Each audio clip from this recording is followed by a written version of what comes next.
Emil A239, the origin story and use case of that iconic kukri etched skull on his EVA visor. Why did he etch the skull into his helmet? What does it resemble? How does he use it in a combat scenario? All those questions and more will be answered in this very video. So, buckle up and let's kick Halo's most important year in over a decade off with some good old-fashioned lore. However, before we get onto the iconic skull, Death's Head as Emil himself calls it, we first need to touch on Emil's backstory. His incredibly brief backstory. Much like the rest of Noble Team, his pre-Reach life has barely ever been touched on. 343, please. However, of what little we do know, we know that Emil was born in 2523 on Eridanus II, the same planet as Chief, in the city of Luxor, and before anybody says it, no, Emil and Chief are not brothers, and yes, I've read that theory somewhere before. At a young age, his parents were killed by insurrectionists. Eridanus II was a hotbed of any action, and so his older brother raised him until 2530, when the Covenant arrived. As they were glassing the planet, his brother sacrificed himself so that Emil could escape, an event which had a profound effect on him, and something that would shape his persona for the rest of his life. Now an orphan, he became one of the many Covenant-caused orphans to be conscripted into the newly commissioned Spartan 3 program, spearheaded by Colonel James Ackerson. As I'm sure you can imagine, Emil excelled at the Spartan training, quickly realizing that he could fill the void left in his heart by the bodies of his family with the bodies of his enemies. He graduated the program at age 13 as part of Alpha Company, the first wave of Spartan 3s, but he was quickly removed from Alpha because his skills were seen as far too great and unique to be wasted on generic missions. He was much better suited for operations that required a more skillful hand. And it turns out that this transfer was in fact very lucky for Emil. Shortly after his departure from Alpha, the company was sent on Operation Prometheus, in which all but a few of the Spartans were slaughtered. From here, it's entirely unknown what Emil did until he joined Noble. The only thing that we do know for sure is that he solidified his persona as a cold, ruthless killer, who did what he did not to win the war or to ensure a future for humanity, but to massacre the enemy and to fill the void inside him with corpses. Okay, so that's cool and incredibly edgy and all, but what about the skull? Well, Death's Head was carved during a series of counter-insurrection operations on Reach. Now, before we begin looking at these operations, I will say that they come from A Fistful of Arrows, which, if you aren't aware, is a fan comic by Leviathan. Now, I already covered the bulk of this comic in a video about June and how he escaped Reach, but for those who didn't see that video, A Fistful of Arrows is technically not canon, but it has been directly addressed by both Bungie and 343. Leviathan has done work for official Halo stories before, it fits in with the existing canon perfectly, and is about as close to being canon as it's possible to be without actually being canon. So just bear that in mind throughout this video. At any point, 343 could just click their fingers and canonize this story. I mean, there were talks a few years ago of that happening, but they fell through, so just bear that in mind. If you want to read Fistful of Arrows after this video, which I highly recommend, the link is at the top of the description. It is completely free, and it even comes with its own soundtrack to listen to while reading, so after this video, definitely give it a shot. Anyways, let's begin. The first of these operations was a hostage rescue. An ex-member of the UNSC turned insurrectionist, with currently unknown ties to other insurrectionist terror cells, had taken a girl hostage, holding her at gunpoint atop one of the many high-rises of Reach. Noble had the innies surrounded, on the ground and in the air, and after some moral hesitation, June took the shot, spraying the innies' brain matter all over the girl's face. June's reluctance to pull the trigger was caused by the fact that this target was at one point one of their own. He was ex-UNSC. His moral compass had kicked in because at the end of the day, that was somebody who at some point had laid his life on the line to defend humanity, who over time had just faltered. However, in his usual brash fashion, Emil shrugged June's morals off as mere hesitation, a weakness spurred on by having a conscience. In Emil's eyes, having a conscience was incompatible with a combat scenario. Anybody who hesitates in the heat of battle won't be standing when it's over. George tried to reason with him, saying that there's more to war than just surviving, like knowing that you're fighting for the right side.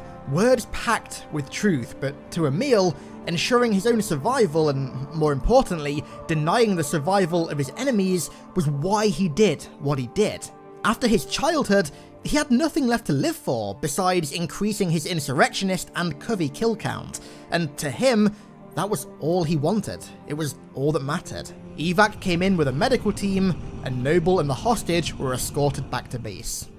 When they touched down, Carter addressed June over private comms about his hesitation during the operation.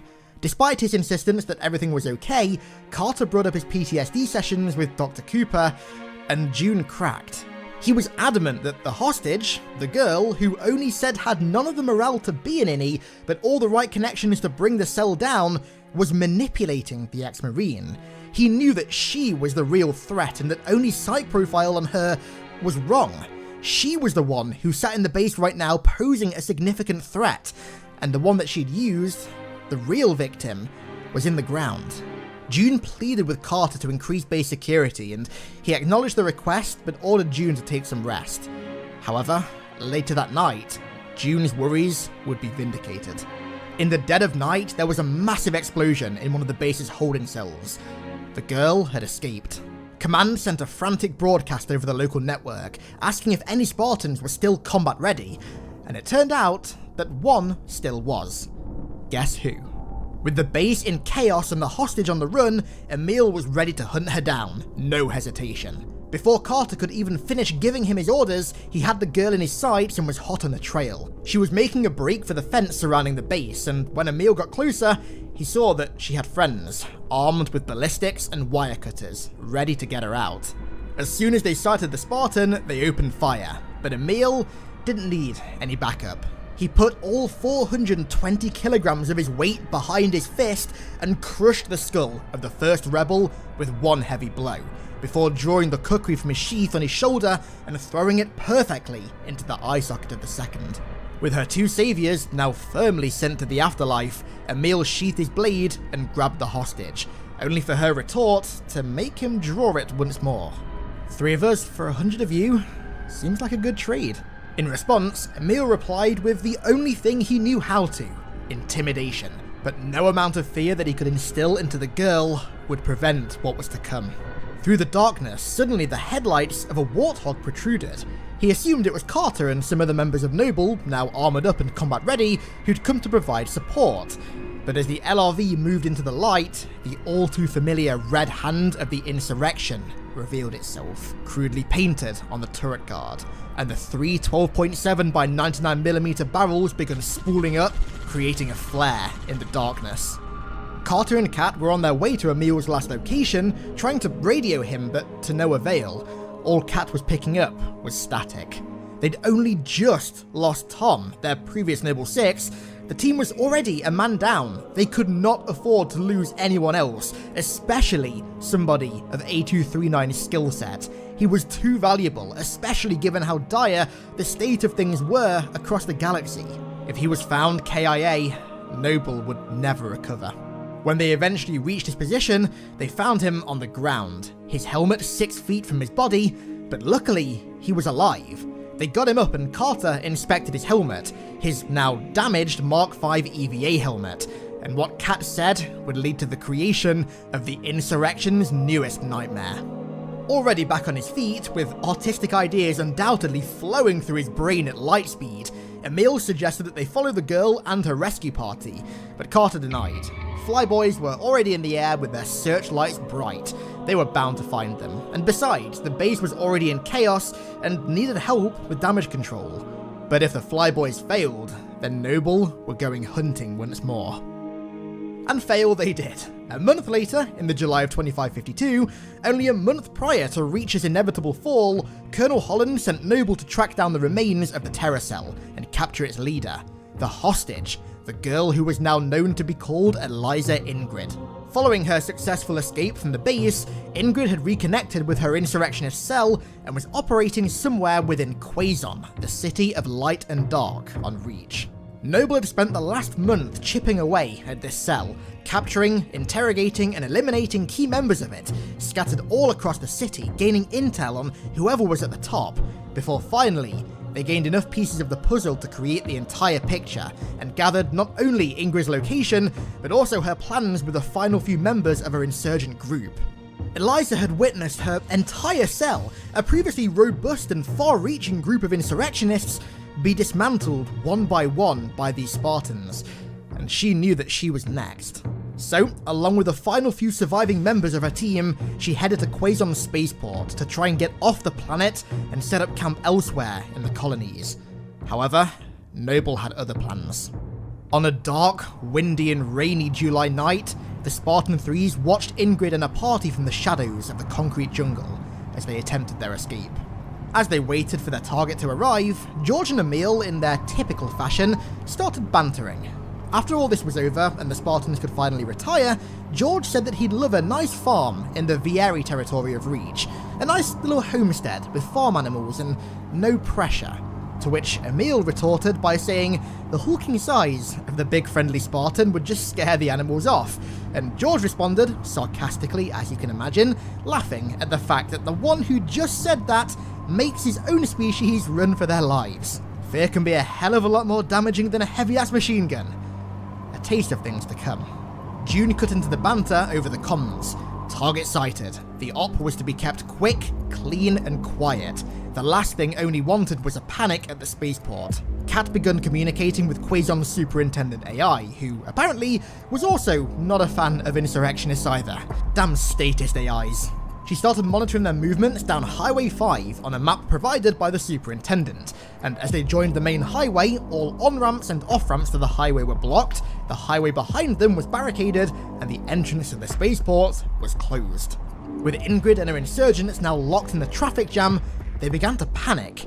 Ingrid, being the only level-headed innie left in the car, drew her magnum and told the driver to ram the cars behind them and get out of there. When she drew the gun, the driver looked mortified, as if he'd never seen a gun before, a reaction very unlike a high-ranking member of the insurrection. But it wasn't the gun that struck fear into his heart. Ingrid turned around to look out the passenger window, and there, glaring at her through the glass, was the head of death. After his run-in with the troops back at the base, Emil had used the damage the turret rounds had done to his EVA to upgrade it, adding a level of psychological intimidation to an already terrifying 400kg super soldier. And this skull, referred to as Death's Head, hand engraved by Emil himself with his own blade, was working like a charm. Like some sort of beast straight out of the enemy's worst nightmares, he ripped the door off the car with his bare hands before grabbing onto the boot as they tried to take off. When all of a sudden, he was hit by a close-range explosion and launched onto the tarmac. After some expected banterly taunting from George, he, Carter, and Kat pursued the car in a Falcon. As they raced down Highway 5, the boot opened up again to reveal a grenade launcher, pointed directly at the Falcon. The innie fired away, briefly EMPing the aircraft and sending Carter flying. But like an angel descending from the heavens, Kat glided down, jetpack on her back, and locked arms with her captain, pulling him to safety in what can only be described as one of the most heroic scenes in Halo history. This shot is actually quite angelic.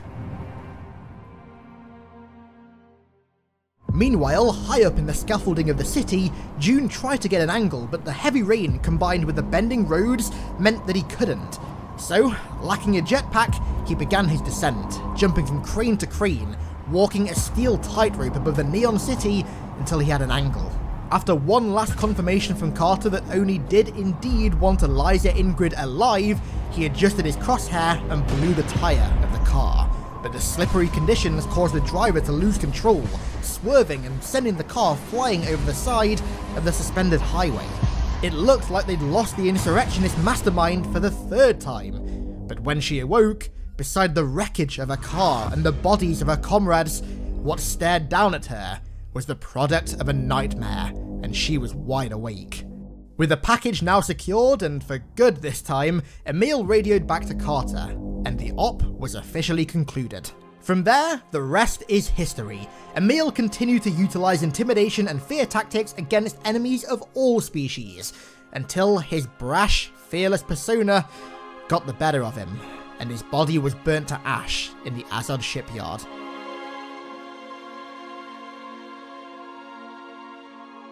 But the Head of Death didn't die there. It left a lasting legacy in the realm of psychological warfare. In the years following the war, the Spartan branch of the UNSC drafted a contract for the commissioning of a new variant of Mark 6 Gen 2 EVA, codenamed Wrath. Included within this contract were extremely precise and strictly enforced instructions for recreating Emil's death head engraving. It turns out that Emil's custom engraving was so effective at instilling terror into the hearts of the enemies of the UNSC that it was now being recreated for use on highly specialized headhunter operations. And I mean, come on, let's be honest here. If you were an insurrectionist or a member of the Covenant, having an 8-foot-tall, 400-kilogram super soldier appear on your doorstep would already be terrifying enough, but if that super soldier had what looked like a hand-engraved skull on their visor that was staring right into your soul like a Grim Reaper, then I doubt you'd put up much of a resistance. You combine that with the cookery and, well, the insurrection don't stand a chance.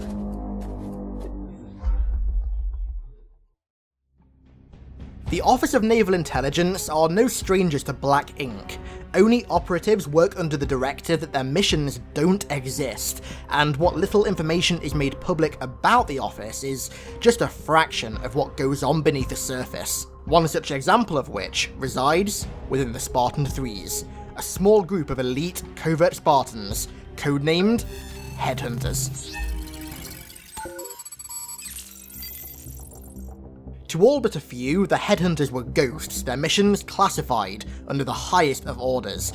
They didn't get the glory the Spartan 2s did. Instead, they lived, fought and died with only the admiration of those few who even knew they existed.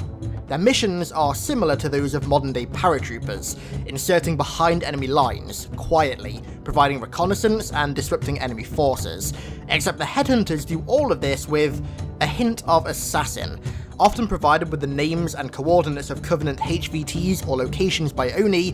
These ghosts are sent in order to eliminate the target or inflict as much damage as possible. Regarded to as government-sanctioned sociopaths by some within the team, these Spartans more than earn such a title. The Headhunters were conceived after the worry that losing large groups of Spartans at a time where the war with the Covenant was perceived as a losing battle could turn the perceived into reality. This led to the teams being limited to 2 Spartans in size, codenamed binary squads, with some Headhunters even being sent out on operations alone, codenamed Lone Wolf missions. Spartans were assessed by ONI Beta 5, a highly secretive group within ONI Section 3, responsible for operating the Spartan 3 program. To become Headhunters, the already veteran Spartan 3s had to have survived at least 2 specially assigned training missions, before having their mission reports and entire life records from the day of their birth up until their activities in the last 24 hours scanned. This data was then analysed by ONI's top specialists, who ultimately selected only 17 Spartans out of the 1,200 Spartan 3s to fill 6 two-man teams, with 5 reserves on the side ready to fill in for those that were killed in action. Those numbers are reflective of the requirements to join the team. The selected Spartans were then shipped to a special training facility on Onyx, where they underwent elite training before being paired with another Headhunter, based on evaluations and interviews that aimed to find the most effective pairs of assassins. The Spartans were then outfitted with armour and equipment that best suited their roles, with most of them choosing to wear enhanced SPI armour as opposed to the regular Mjolnir. This armour was more fitted for stealth, a core tenet of the Headhunters, but was superior to the more mainstream SPI suits used by other Spartan 3s. The Headhunters SPI featured energy shields, visor technology, motion trackers, and a prototype active camouflage module developed by the UNSC as opposed to the Covenant, using photoreactive panels instead of the Covenant-used energy field active camouflage units that were typically found in the field. Due to the nature of their operations, the weaponry used by Headhunters tended to be quiet yet lethal. Weapons like the suppressed Magnum, suppressed SMG, and sniper rifles were favoured, with remote detonation charges being used on some sabotage missions. The sad reality of the Headhunters, like most Spartan 3s in fact, was that death during missions wasn't only a possibility, it was a likelihood. The missions they were sent on were suicidal, failure and death were factored into the outcome, and the only hope was that the Spartans were able to do as much damage as possible before their time came.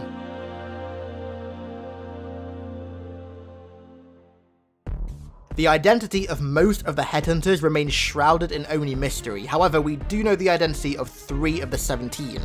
Jonah B203, Roland B210, and June A266. Jonah and Roland served as a binary squad of Headhunters, sent to a Covenant-held moon on which they seemed to be digging for a hidden artifact.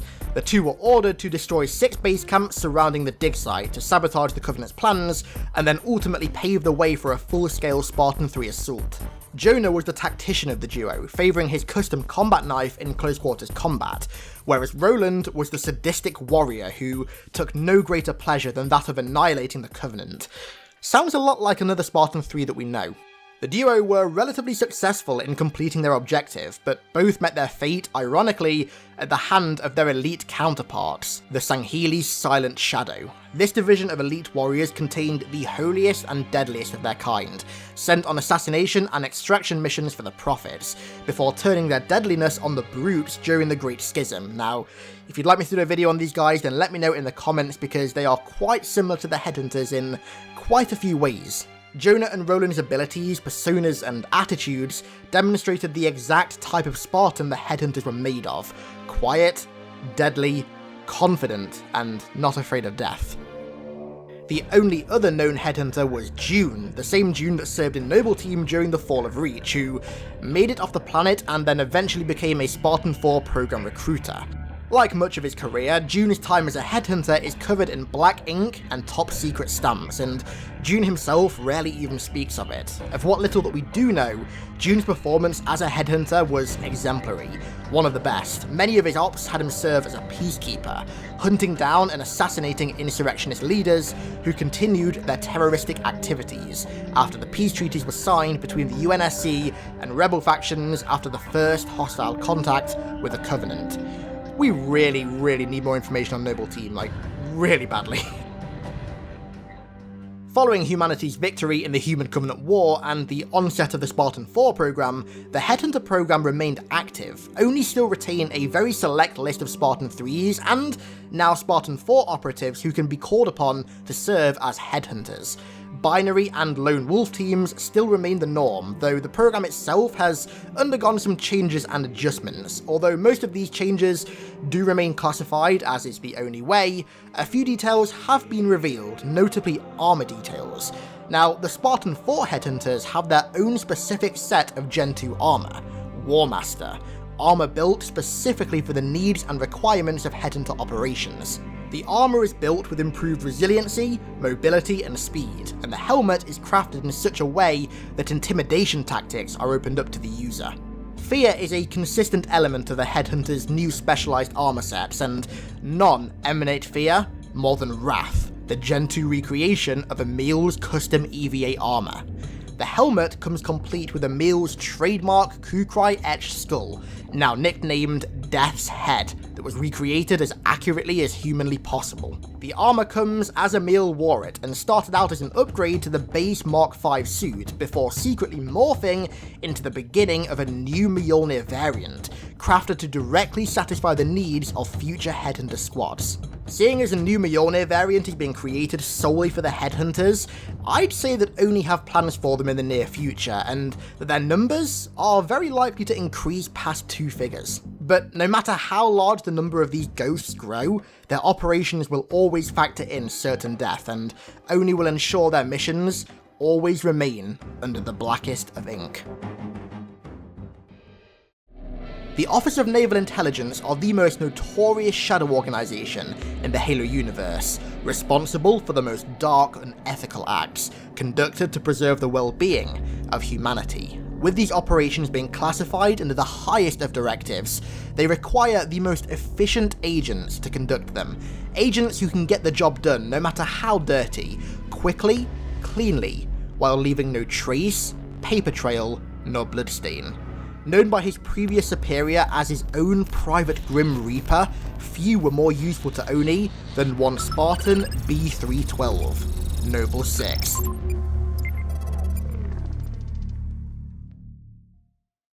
Prior to and during the Human Covenant War, some of humanity's most efficient soldiers were those who could conduct operations with hyper-lethality while remaining off the grid. These warriors typically fell under the jurisdiction of the Office of Naval Intelligence, and subsequently have large portions of their lives and memories redacted. Spartan B312 is a prime example of such a soldier. Born at an unknown date, 6 was one of the orphans claimed by Oni Beta 5 in 2537, claimed with 418 other children to be trained as Spartan 3s in Beta Company. Each of these children shared one unique character-defining trait. They were all orphaned by the Covenant, and were all old enough to understand the concept of revenge, a lethal cocktail of emotions that only plan to manipulate to create Spartans with an unmatched thirst for vengeance. At this early age, B312 was already outshining his classmates, and thus was handpicked by Lieutenant Kurt Ambrose, a notorious Spartan too, and then moved to a mysterious division of similarly skilled trainees, designated Cat 2. Due to the abilities of those elusive Cat 2 Spartans, they were assigned on operations that required a more steady hand.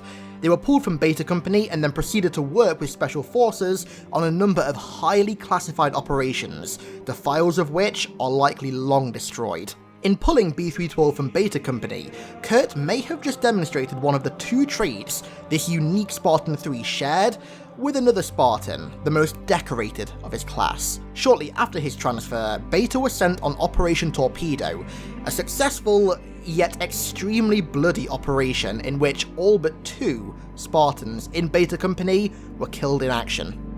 It was from this point on that B312's life became one of classified stamps, red tape, and black ink. He entered service as one of Oni's Black Ops Spartans, sent on highly classified assassination missions under the orders of higher-ups at the office. This, combined with the secrecy of the Cat 2s, meant his life became that of a ghost. What we know of his operations under Oni paints a terrifying picture for any enemies of the office.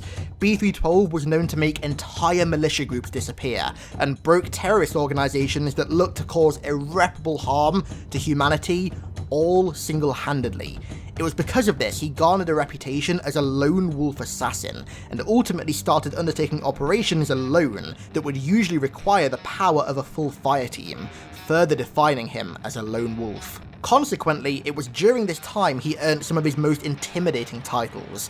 One of his superiors at Oni once referred to him as his own private Grim Reaper, a title that speaks to the hyper-lethality of his combat prowess. This prowess also earned him the unique rating of hyper-lethal by Dr. Catherine Halsey, classifying him as a hyper-lethal vector, one of only 2 Spartans to ever achieve such a rating, and I think we all know who that other Spartan is.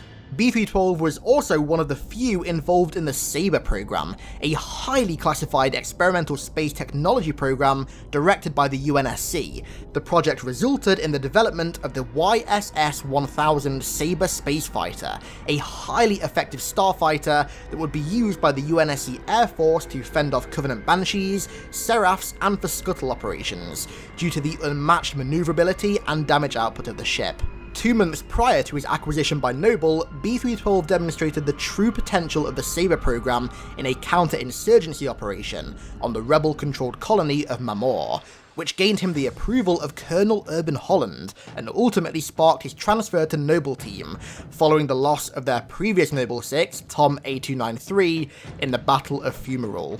From here on in, B312 would be designated Noble 6, and although he would be a priceless asset to Noble Team and contribute immensely to the war effort by ensuring that Cortana and the Pillar of Autumn made it off reach, he would eventually meet his end once again as a lone wolf, stranded in the Azad shipyard, alone as the Covenant put the final nail in the coffin of Reach. A bittersweet ending to the life of a ghost. He lived most of his life fighting alone against unrelenting forces, shrouded in mystery due to the top-secret nature of his operations.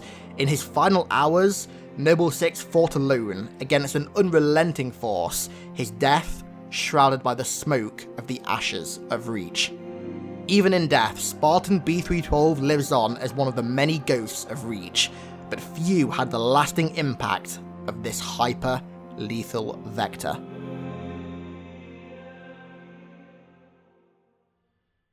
However, we do have one last thing to briefly discuss, a question that I've been asked many times. Was Noble Six once a headhunter? Well, truth be told, we don't know, and we will likely never know, sadly. Given that he was a Cat 2 Spartan 3, his unique abilities may have qualified him for the program, and the nature of his missions as a Black Ops agent under Oni definitely fall in line with the work of the Headhunters. His title as an Oni higher-up's Private Grim Reaper also does feel very Headhunter-esque. It's exactly what I'd use to describe a Headhunter team. But ultimately, the top-secret nature of the Headhunters, combined with that of Noble Six's past, means that we'll likely never know. The fact also remains that he was designed very much as a blank slate character by Bungie, similar to the Rookie, for the player to sort of project their own character and persona and history onto. What little history they developed for Noble Six was just to sort of make the basis of the character interesting, so you weren't building off a completely blank slate, unlike the Rookie, which was a pure blank slate. The character of the Rookie was designed to be just the player's own persona. There was barely any history there, whereas with Noble Six, Bungie at least designed some history for him, so you have a sort of cool starting point for whatever you want to add to the character. So I guess ultimately, if you want your Noble Six to be a headhunter, then there's absolutely nothing stopping you. There's very little canon that surrounds Noble Six, really only the things that I described in this video, and also the fact that he was a male are the only canon aspects of him. His armor and persona are very much up to the player, and it's no coincidence that a large portion of his history is shrouded in black ink because it allows the player to create it themselves. Hey guys, welcome back. During Halo Reach, we watched Noble Team fall one by one to the Covenant, each death outweighing the last. It was the perfect end to a doomed Resistance story. However, there was one member of Noble Team of whom we never saw meet his end, June A266. Following Noble's acquisition of Cortana, Carter ordered June to escort Dr. Halsey to Castle Base. However, in the Fall of Reach, when Halsey's at Castle Base, there's no mention or sighting of June whatsoever. Now, stepping back from the canon for just a second, obviously this is because the Fall of Reach was written in 2001, and June as a character probably didn't exist until like as early as 2008, 2009. But from a canon standpoint, his whereabouts and seeming absence have never been addressed, nor has how he somehow managed to do the impossible and escape the heavily Covenant-occupied planet. At least, officially. You see, when the Oni black tape is lifted, with the proper clearance of course, you'll find two possible accounts for June's escape and survival. Now, it's worth noting that neither of these accounts are canon per se, but one is considered as close to canon as possible by both Bungie and 343, and the other is straight from the mouth of Frank O'Connor, Halo's franchise development director who's worked on Halo since 2004. He did narrative work for Bungie since Halo 2, and then continued to do the same for 343. And furthermore, both of these accounts fit perfectly within the existing canon, so if 343 really wanted to, they could very easily just click their fingers and make them both canon. But before we dive into these highly classified files, I'm very happy to announce that today's video is conveniently sponsored by Audible. Audible has the largest selection of audiobooks on the planet, and within that very selection is a plethora of Halo audiobooks, ranging from stories set hundreds of thousands of years prior to Master Chief to stories set post-Halo 5 and pre-Infinite. There really is an audiobook for every type of Halo fan to listen to, at home, on the go, at the gym, or, of course, while playing Halo. Just go to audible.com/HiddenXperia, or text HiddenXperia to 500 if you're in the US, to get 3 months of Audible for just $6.95 a month. That's more than half off the regular price, and absolutely perfect for Christmas time. given all the Reach hype at the moment, I think I'd be remiss to not recommend the Fall of Reach audiobook, the original telling of Reach's downfall. Not only can you redeem the audiobook with your free credit that you get for signing up, but you can also keep it forever, whether you continue your membership or decide to cancel. So jump into Halo's expanded universe today by giving Audible a try. Go to audible.com/HiddenXperia or text HiddenXperia to 500 if you're in the United States. And join Audible today. So let's begin investigating these highly classified accounts of June's escape by first looking at what Frank O'Connor had to say. Now, his account actually comes from a relatively recent Twitter thread, just over like a year ago. Replying to Steven, who wanted to know how June actually got off Reach, he gave a surprisingly descriptive, canon-like account of his escape from the planet. June's armor systems beeped in protest as the heat-warped seals shrank groaningly towards the gel layer of his tech suit, and the flesh beneath.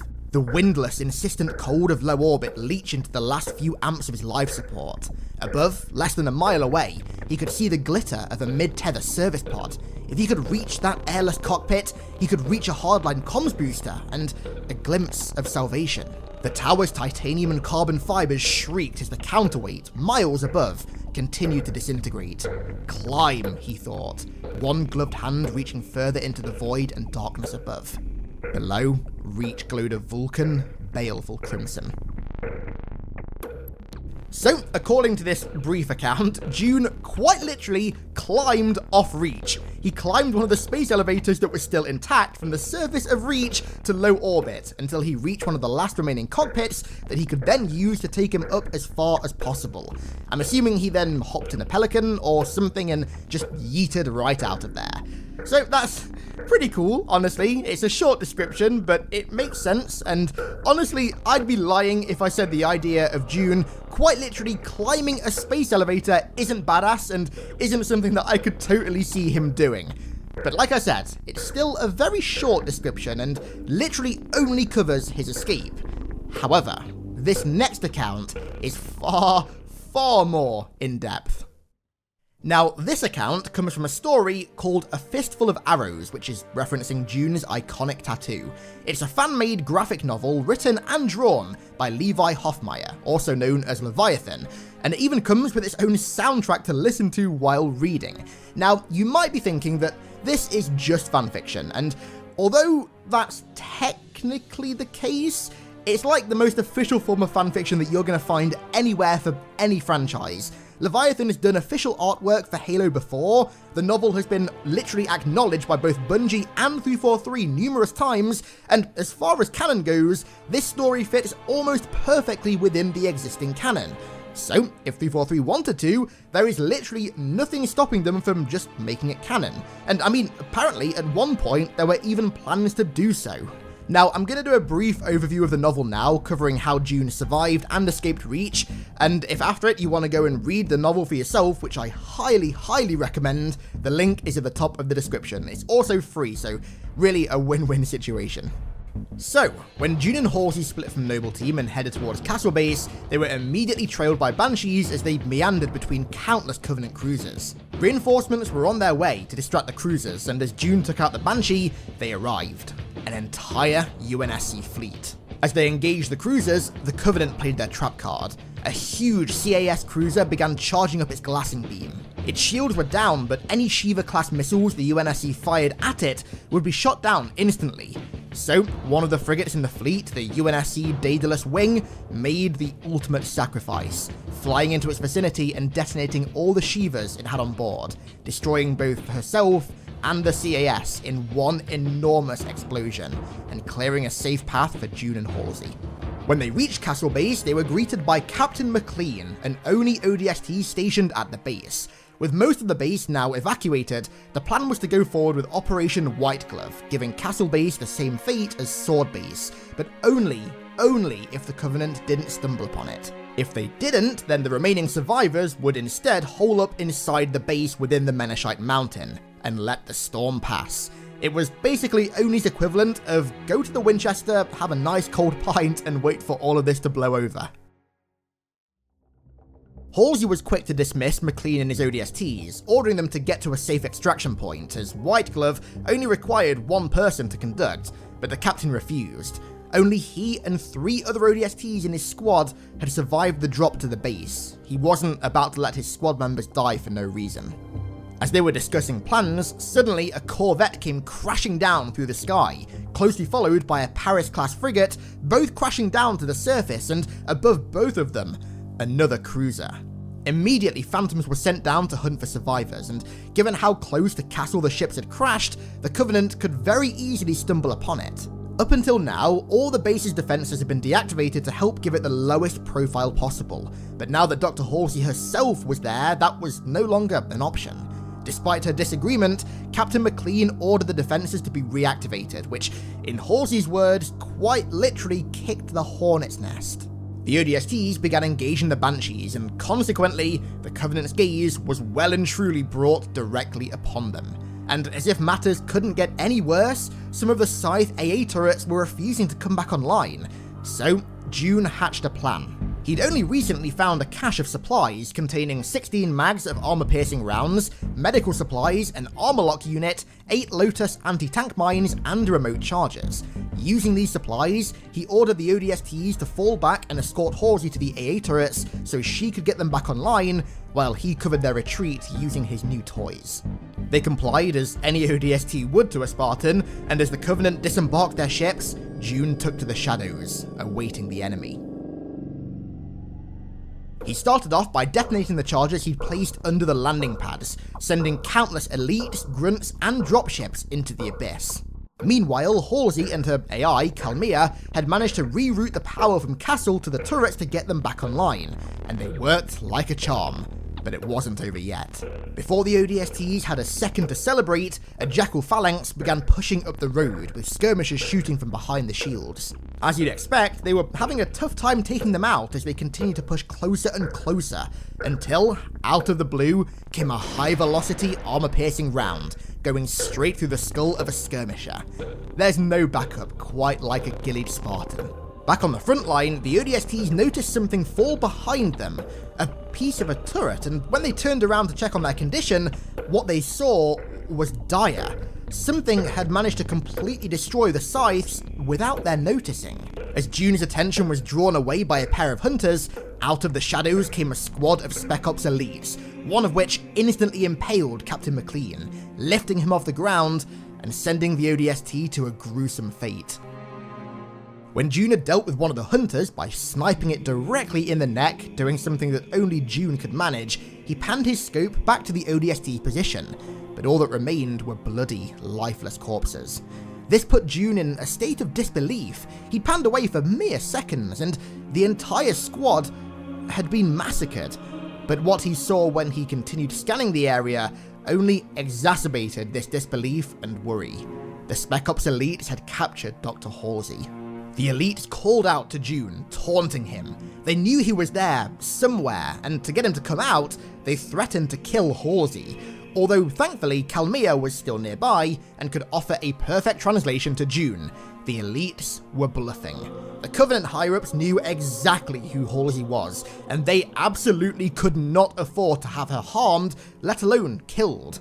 But that was no help to June. As soon as he took one of the elites out, the others would just camo up and kill him before he could even begin to relocate. He was Halsey's last guard. The fate of humanity was in his hands.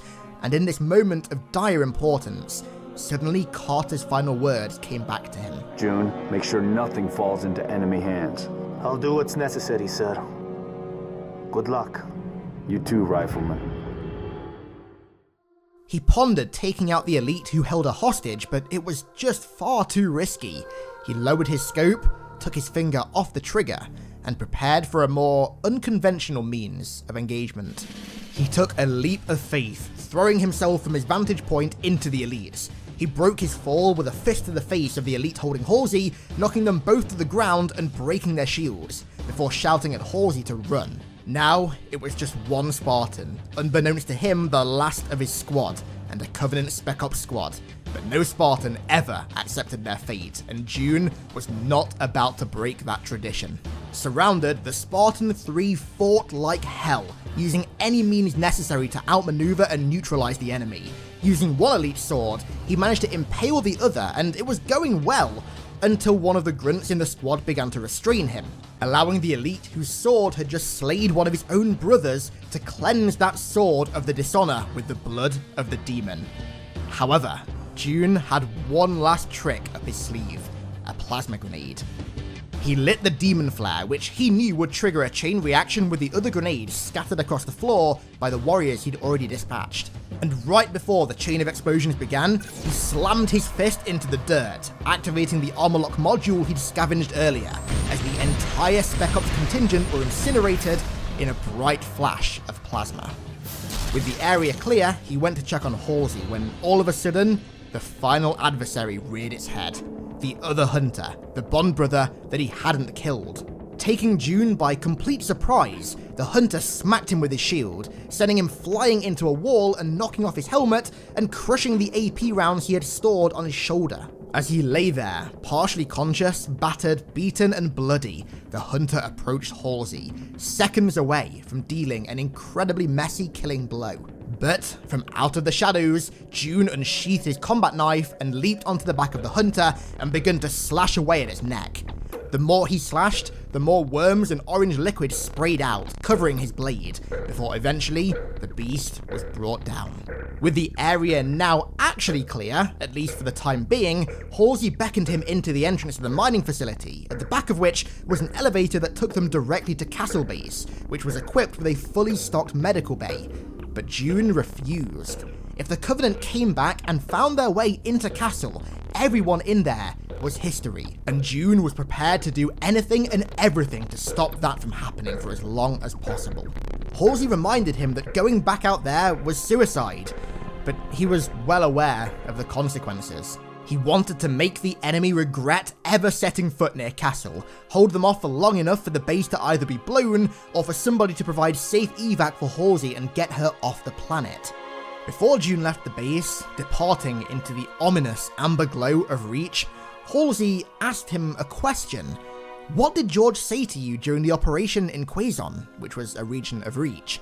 It was something that Mendez, who trained the Spartan 2s, had told him, that a Spartan can't have his own baggage or his own weight. There's just no room. He already has the weight of all of humanity on his back.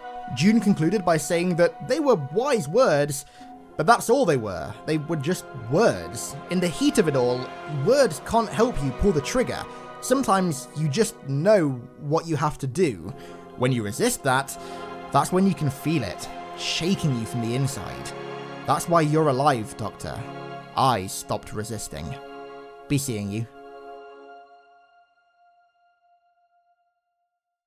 Did you ever wonder what happened to Master Chief between being stranded in space with Cortana and the elusive Dustin Echoes, and him telling that to the Covenant?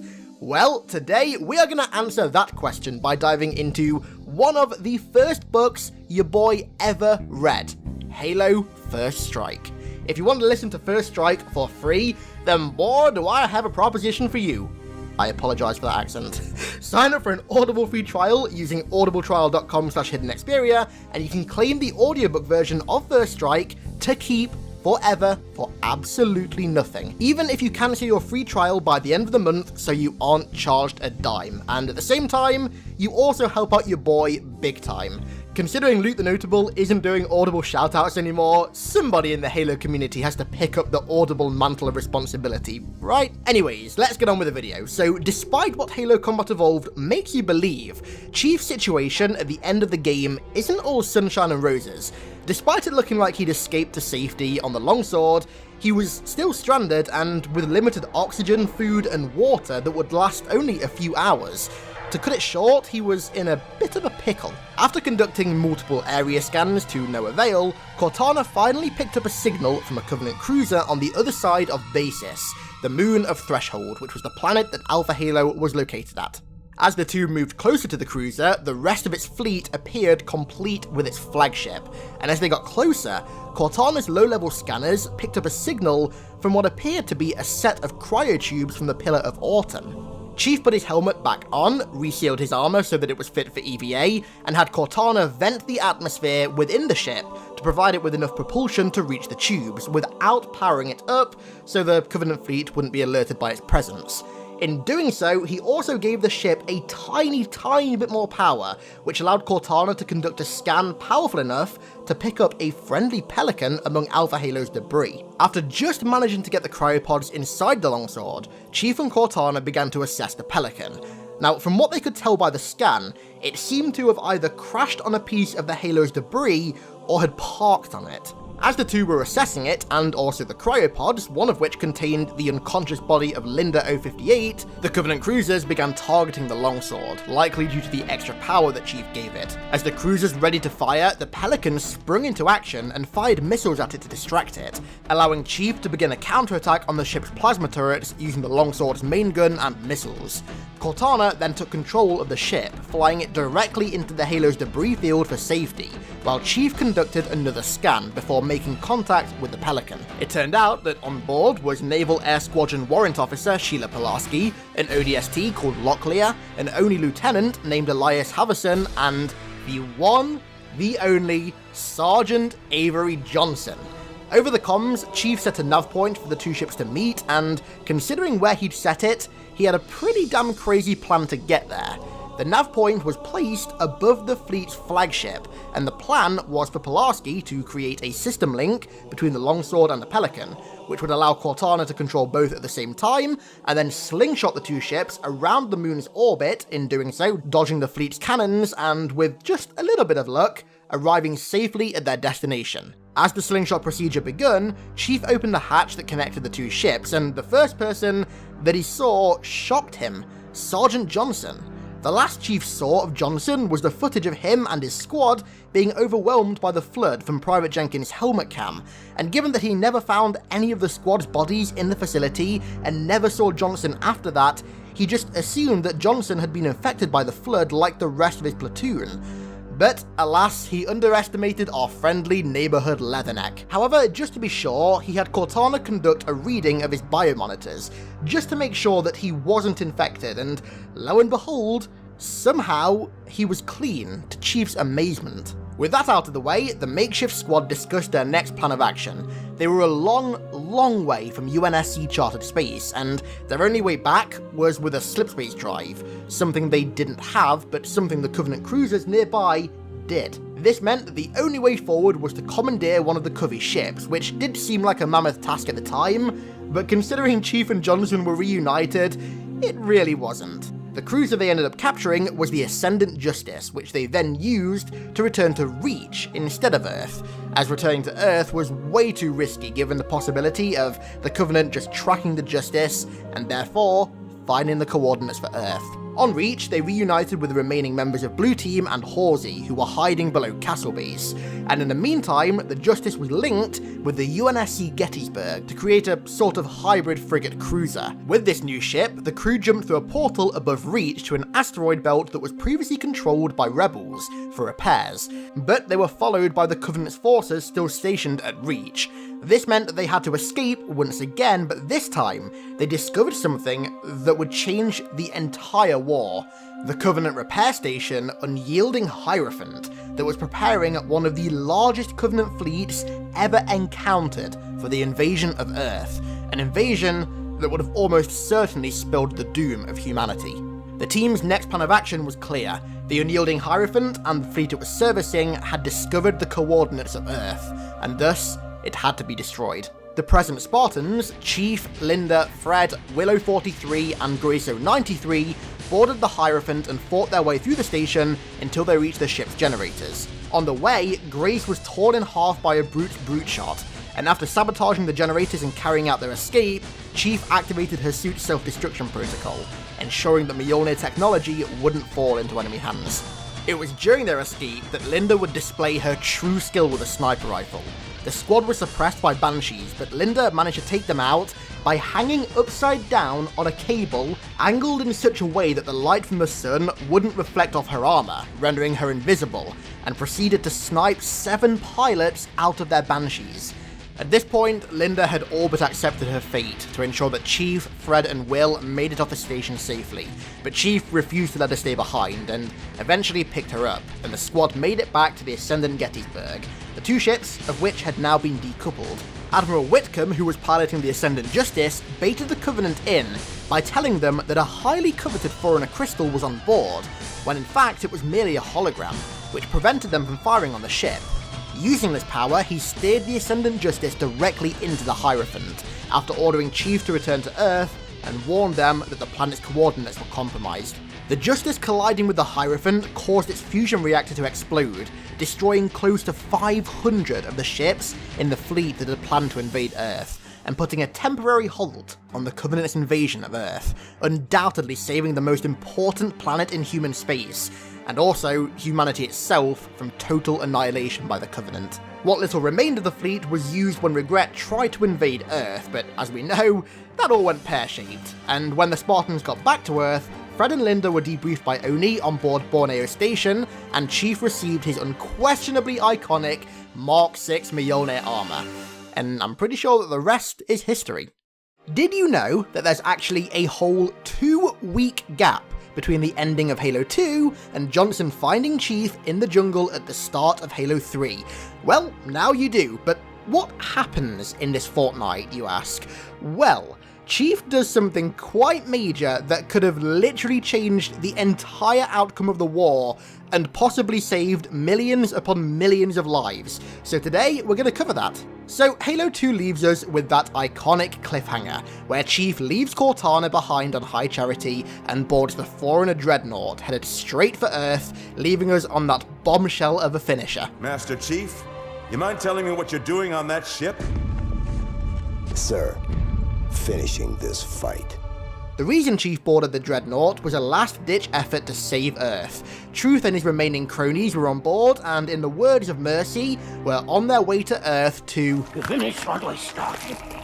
And this time, none of you will be left behind. Now, we know now that Truth was going to use the ship to open the portal to the Ark that was hidden below Africa, and then go to the Ark to try and fire the entire Halo array, and finish what we started.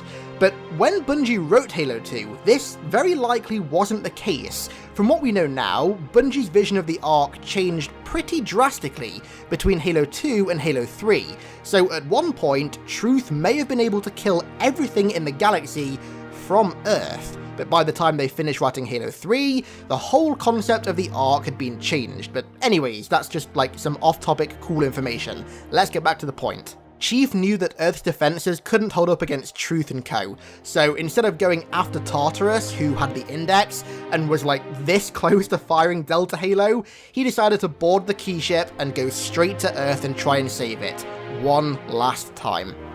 Now, the beginning of Halo 3 is actually quite deceptive. It makes you think that Chief simply just sat aboard the Dreadnought, waiting until it got to Earth, and then just bailed when he wanted to, in a typical Chief fashion. This, however, is not the case, not even remotely. In the 2 weeks that it took the ship to get from High Charity to Earth, Chief came this close to ending the entire war before the crew even got into Earth's atmosphere. After boarding the key ship, Chief didn't just sit around and wait, he wasted no time in trying to find the Prophet of Truth on board and kill him. Around the time the key ship passed Jupiter, Chief was contacted by Io Station, but ignored it because he was just a little bit busy. He'd managed to find a ghost and used it to blast through Covenant forces stationed on board, killing big groups of grunts, jackals, brutes, etc., before coming face to face with 6 hunters, which even for Chief proved to be too much. The hunters knocked Chief down and he was surrounded by grunts and jackals before being interrogated by a brute chieftain who wanted to know the location of the Key of Ozanalan. Now, what the fuck is the Key of Ozanalan? Well, it has a pretty funny backstory actually. So, during the war, Colonel James Ackerson was captured by the Covenant and interrogated, during which he told them that they needed this key in particular for the Halos to work properly, and that it was located in Cleveland, Ohio. Now, this key did not exist. It was something that him and his friend made out of tinfoil when they were kids to use in imaginary games.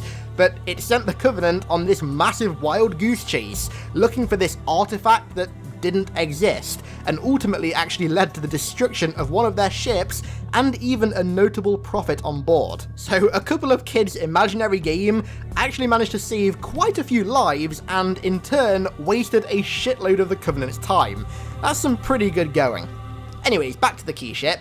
While Chief was being interrogated for the location of the key, he stuck the chieftain that was interrogating him with a plasma grenade in his area, killing most of the surrounding forces, and then continued to push through to find Truth. After clearing hallways of grunts with the staple Halo 2 SMGs, Chief found a carbine and ultimately located Truth in his holy chamber.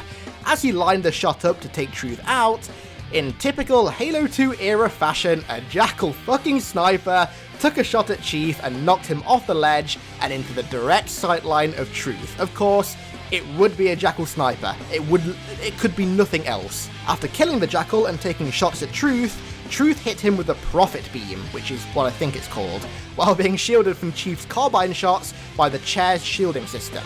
Unfortunately, Truth managed to retreat and his honor guards defended him as he did, and the prophet got away, leaving Chief in the chamber surrounded by a shitload of brutes, all of whom he killed in a very, very convincing fashion, although it's quite depressing that Chief was mere milliseconds away from completely destroying the Covenant by killing Truth, and a fucking jackal sniper of all things stopped him.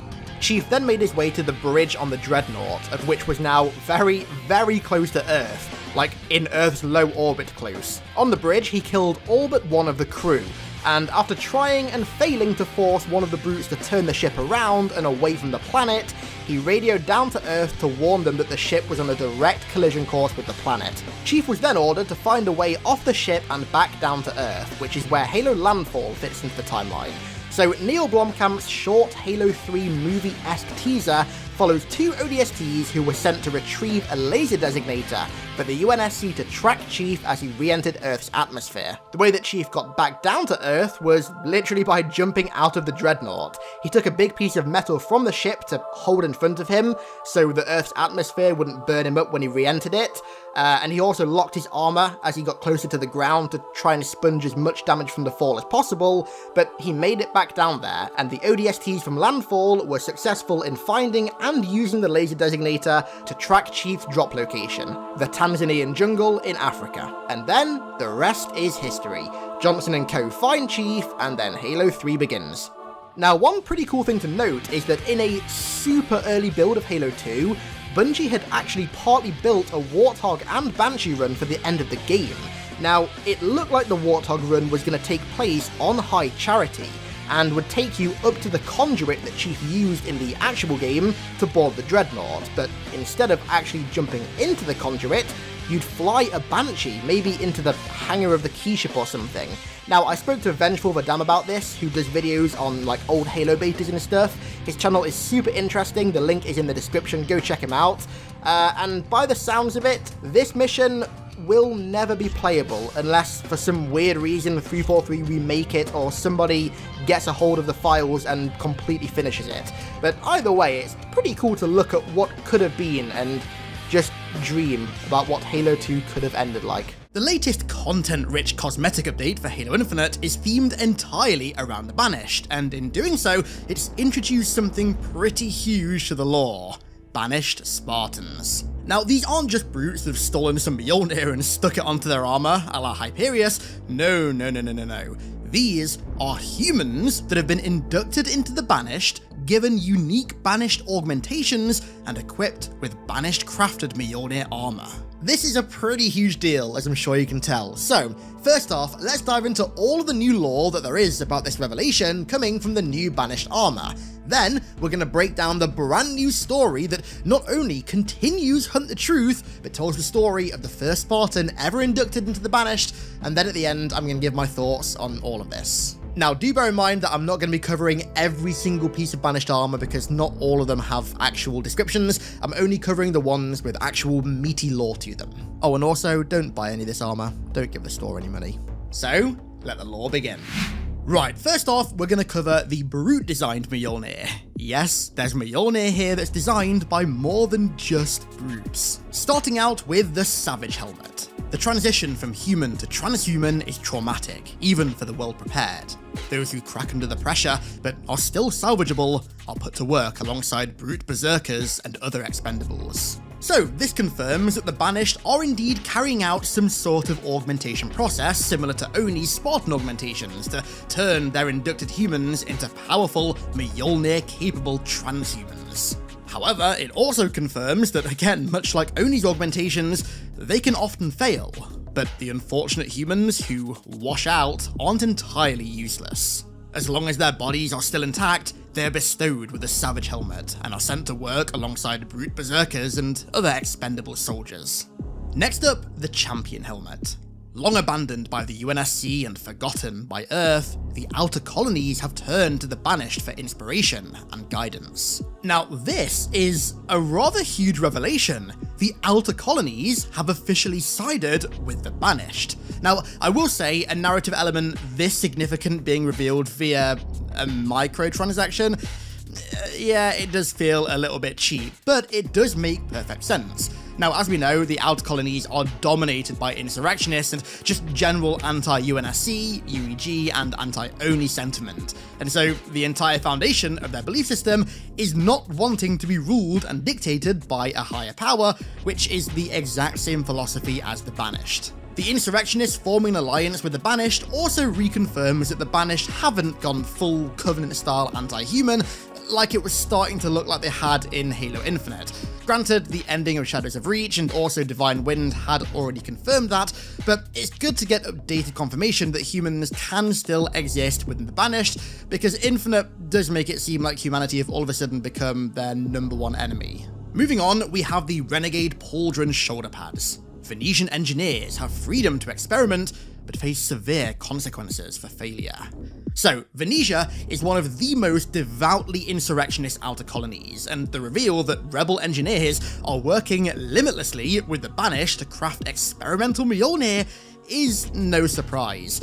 It's also no surprise that the brutes don't exactly take kindly to their failures either.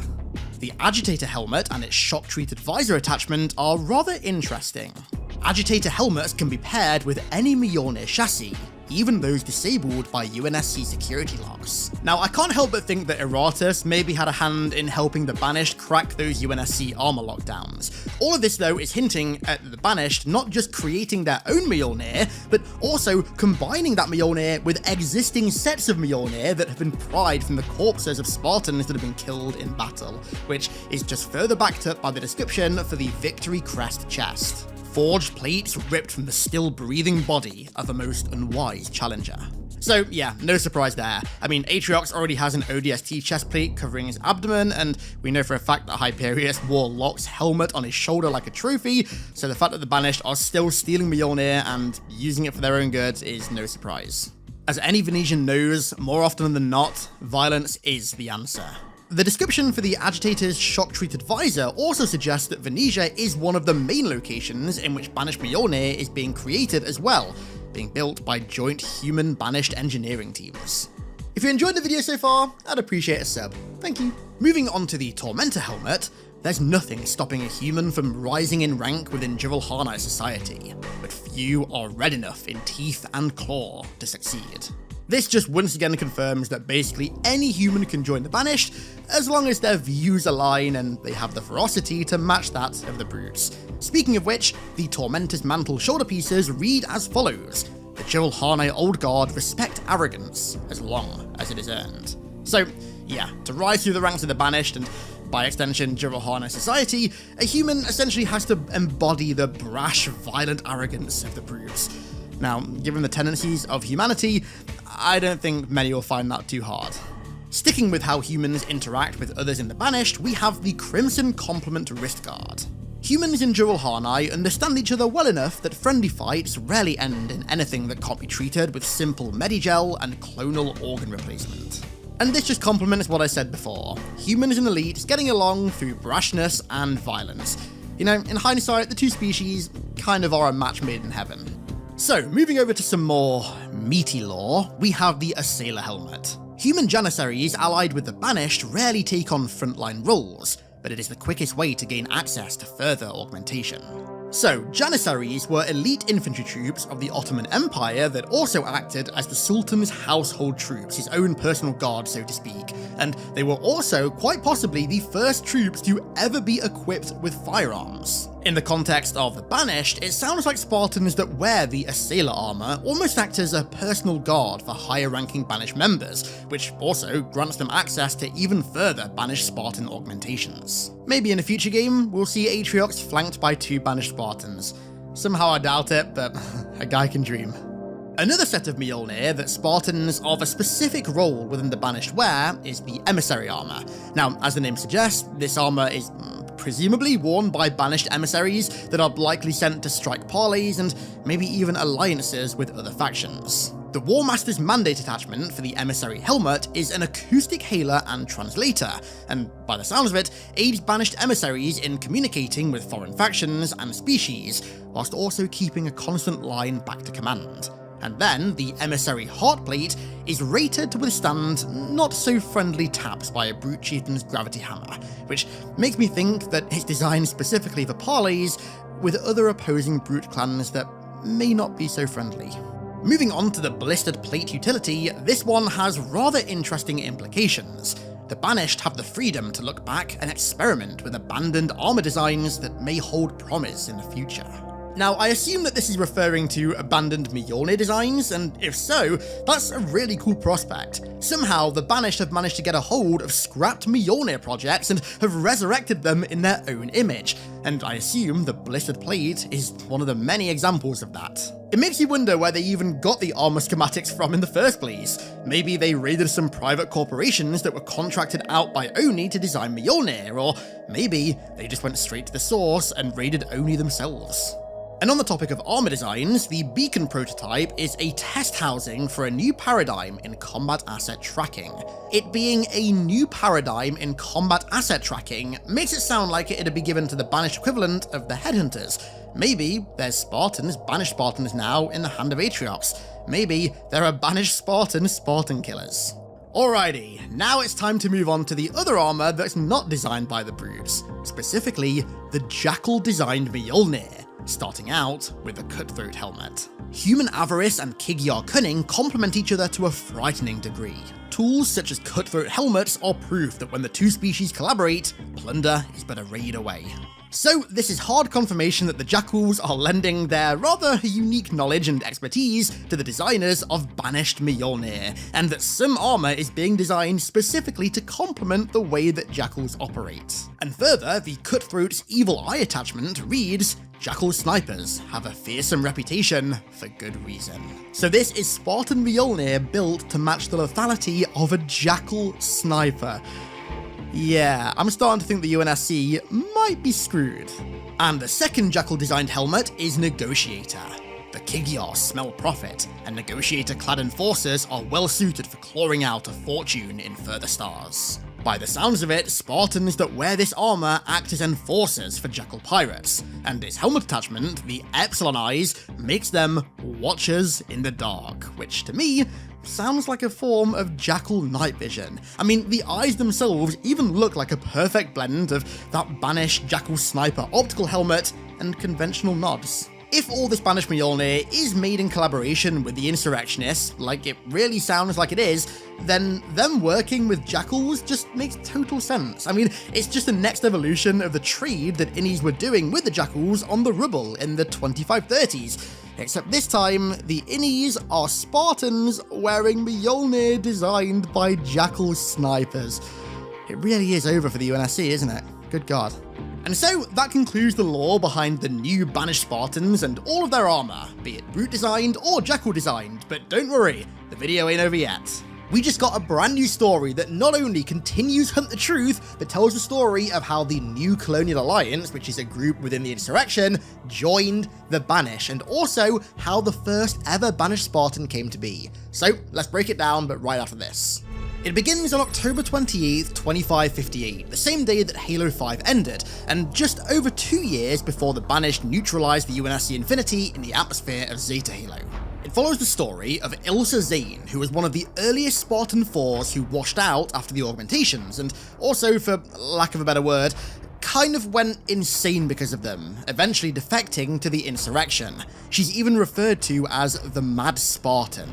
So, to cut a very long story short, at the end of Hunt the Truth, Ilsa Zane and her NCA comrades pursued an Oni operative by the name of Pharaoh, who'd been undercover in their organization for some time, to the planet of Laker 3, which also had a Guardian on it. Pharaoh and her allies sought concealment among a cult on Laker 3 known as the Triad, led by a man called Dask Jevadim, who was actually played by Mark Hamill in Hunt the Truth, funnily enough. Now again, I'm going to cut this long story short because I'm actually planning an entire video on cults in the Halo universe soon.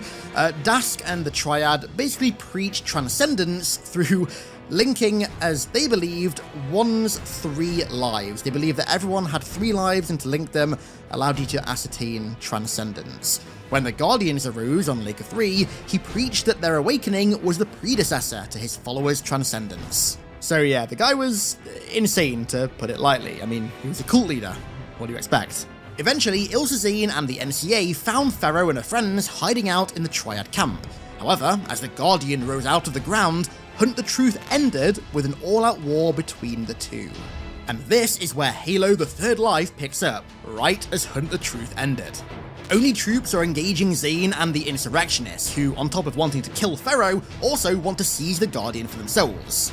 Zane's fighting in CQC, true boss style, but as the Guardian rises, she's knocked unconscious, only to be awoken an indiscriminate time later by a brute. She finds herself locked inside some kind of makeshift prison, alongside 17 other Oni and NCA survivors. Among them is also Dask Jevadim, the leader of the Triad cult.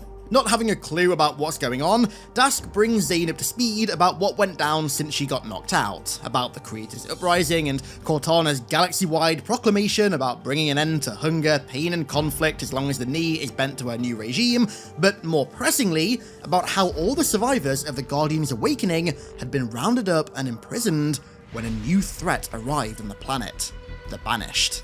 Zane already kind of knew about the Banished and says that the leader of the NCA, Admiral Matthias Drake, had once encountered them, but had not sought to parley or ally with them. She also tells Dask that she has a tracker implant in her body that directly pings NCA command every 12 hours, and if she doesn't report in within 3 days, they'll send a rescue team.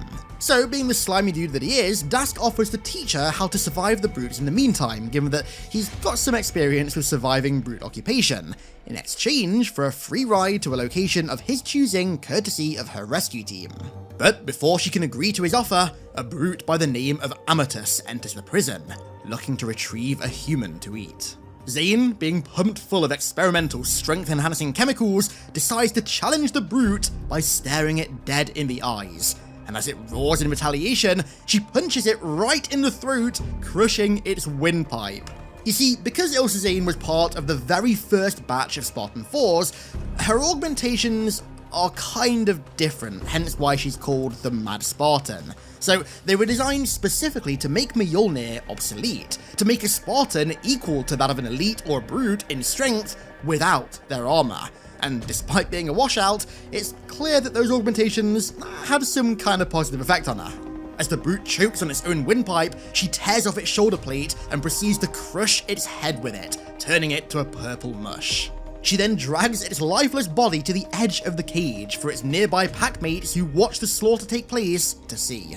Among these brutes is their chieftain, and as its lowlings begin to chant for Zane to be slayed, it goes in a rather different direction. So it turns out that this chieftain didn't quite like Amatus, and so he tells Zane that she did well and offers for her to dine with them, even getting to choose which human they'll be eating. Because of his rather slimy nature, she suspects that Dask will eventually reveal her tracking chip to the brutes, so she picks him to be eaten, and as the cult leaders dragged away, his screams can be heard fading into the distance. Some time then passes, more than 3 days, and no NCA ship ever comes to her rescue. Every day, Zane becomes more of a pack member. The chieftain lets her pick out which human to eat every day. She hunts, kills, and feasts with them as well, which, like a few other things so far, kind of implies that Ilsa Zane is now, among many things, a cannibal. That might be the first cannibal Spartan in Halo lore. You heard it here first, folks. Eventually, Escharum arrives on Leica 3 to check up on the research team who are investigating the Guardian's crater, and at first he wasn't exactly happy that Zane had been allowed to live, until she made him an offer that he couldn't refuse: the New Colonial Alliance. And then, right on time, Admiral Matthias Drake arrives in orbit, 5 months late. The story then jumps to orbit aboard Drake's ship, the NCA D'Artagnan, which has been boarded by Zane and the Banished, and besides Drake, all its crew have been killed. A heavily Banished modified Covenant intrusion corvette then jumps in, commanded by the skirmisher, Tech, who was previously the second in command of the now dead elite Varta Gajat's mercenary group. Now, this corvette sounds really cool. It's still got some Covenant styling to it, but it's covered in various modifications that have been made by the Banished. Chief among them is, of course, a red stripe down the helm adorned with their staple logo. Escharum departs the corvette in a Phantom to the NCA capital ship, where Zane is about to change history. Over the comms, she summons the entire NCA and lambasts Drake's weak leadership of the insurrectionist organization. This was supposed to be their time, but he's done nothing but hold them back, let them grow weak, and so she executes him. As Escharum walks into the bridge, Zane pledges the entire NCA to serve as sword and shield to the Banished. Though he might lack Atriox's admiration for humanity, Escharum understands the potential resources and influence an alliance with the NCA holds, and so he steps up to the comms to address his new allies. Atriox sees you for what you are and for what you could be, for the fury that fuels your desire is his fury too. We shall do great things together, hunt powerful prey and plunder ancient treasures. You shall be paid in blood and sport and spoils, and you shall never bow again. The Banished then sent the NCA on a mission almost immediately upon their induction to test them, but apparently that's a story for another time. Similarly soon after their induction, Ilsa Zane also killed another Spartan, which is how she got the highly Banished modified Mjolnir that she now wears. And she rounds out her final transmission with a hit list of targets who, like Matthias, will pay the ultimate price for wronging her. The only agent who went undercover into her NCA, Pharaoh, or Maya Sankar. Spartan 2 Washout, overseer of the Spartan 4 program and the current commander-in-chief of the Spartans, Musa Ghanem. Commander Sarah Palmer. Kriyat, who is a new character but sounds an awful lot like a jackal to me. And finally, Spartan 4 Headhunter, Hugh Din. Halo Studios dropped the final Waypoint Chronicle that ties up the live service story that we were supposed to get in-game with the Banished invasion of the Academy, featuring the return of the Swords of Sanghelios, our own Spartan character, and even Rosenda and June, the only surviving members of Noble Team. This is a little bit of an ensemble story, and it's also quite large, so let's waste no more time and jump into the end of Halo Infinite's live service story. The story begins right as the final cutscene ended, 2560 in the Avery J. Johnson Academy of Military Science on the secretive planet of Nysa, as Aratus reveals himself in the secret-only facility hidden beneath the Academy. Hugh Din and our Spartan, who is officially codenamed Rook, try to shut Aratus down as he begins animating the SPI armor in the Barocca device, but the AI opens the armor up to reveal its fusion core, which he threatens to detonate if the Spartans come a step closer. Were the fusion core to actually detonate, the blast would be cataclysmic, eviscerating the two Spartans, but leaving Aratus unscathed because he's in the systems. So, Din and Rook have no choice but to fall back, and Aratus chooses to follow. As the Spartans climb back up the mineshaft to the surface, they try radioing Eklund or Greener, but to no avail. Local comms are jammed by the rogue AI, who is in the process of spreading deeper into the Academy's security networks.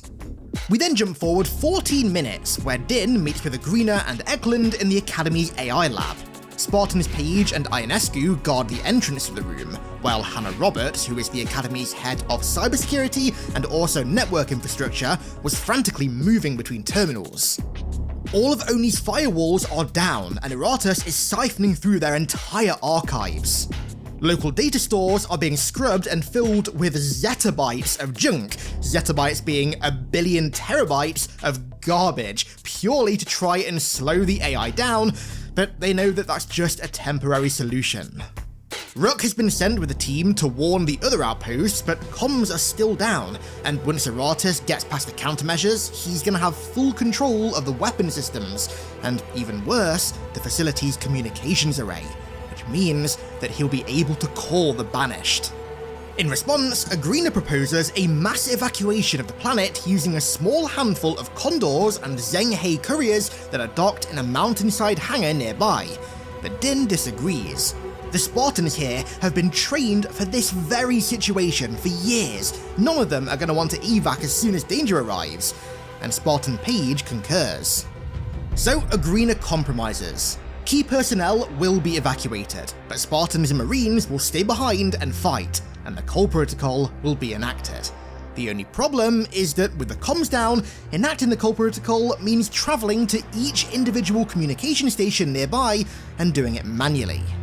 Scattered across the continent is a deep space communications hub, 5 SAM artillery emplacements, and several other outposts.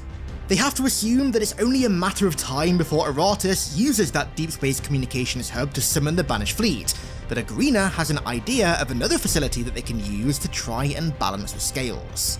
That being an ultra-precise, low-mass launcher that uses a Gauss accelerator to enable FTL communication, which the Allies can use to call for reinforcements of their own, but more on who they call in a minute. Because the story then jumps 7 minutes ahead to Aratus' POV, of whom is reveling in his newfound freedom as he's free to infinitely roam the Academy servers, with no firewalls, no buffers or encryption that can stop him. The zettabytes of junk data were broken down by mere fractions of his runtime processors. The humans can do nothing to stop him. He's sifting through classified files, mission reports, historical records, going through the entire history of the Spartan program and discovering weaknesses in them that he can exploit, making him the perfect bounty for whichever Banished warlord would come to save him. He's also sifting through files pertaining to Operations Prometheus, Aster, Orion, Milano, Yggdrasil, Javelin, and Stolen Gauntlet, the latter being a failsafe protocol should a Spartan go rogue. Very relevant, coming soon.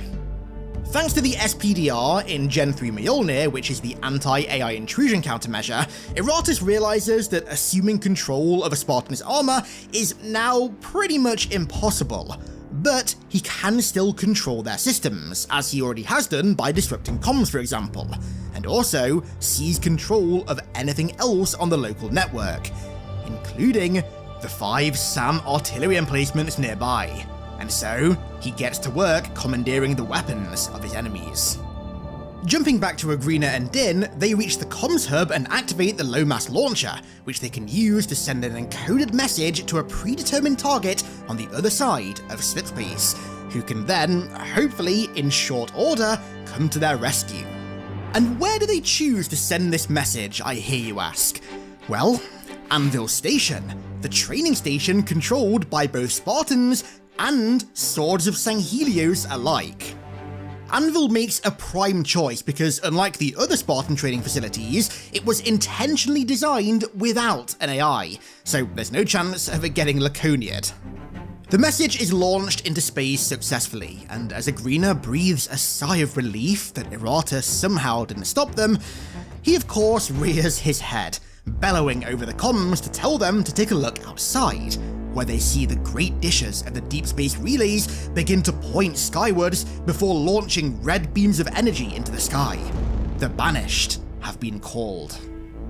Agrina and Din rush to Eklund, who is currently in the mountainside hangar bay, but Aratus teases before they leave that he has one last surprise for them, and is on its way to Eklund very soon. And fittingly, we then jump to Sigrid Eklund, aka the boss, lamenting the logistical nightmare of such an organised evacuation. Corporal Neely and Private Patton, 2 Marines posted at the facility, are helping Eklund, Page and Ionescu prepare for evac, of which is going rather well. In fact, it's going like a well-oiled machine. Clearly, everybody knows the stakes. It was also clear that they knew that there were soldiers back at the academy who were going to have to stay behind. Their lives would likely be forfeit to ensure the personnel here could escape. But despite that rather grim realization, it was all going pretty well, until Eklund headed back out to the hangar and saw the Marines had stopped their work and were gazing out into something in the distance. There was movement in the sky, in front of the sun. Confused and intrigued, Eklund magnified this movement with her visor zoom, revealing 9 objects.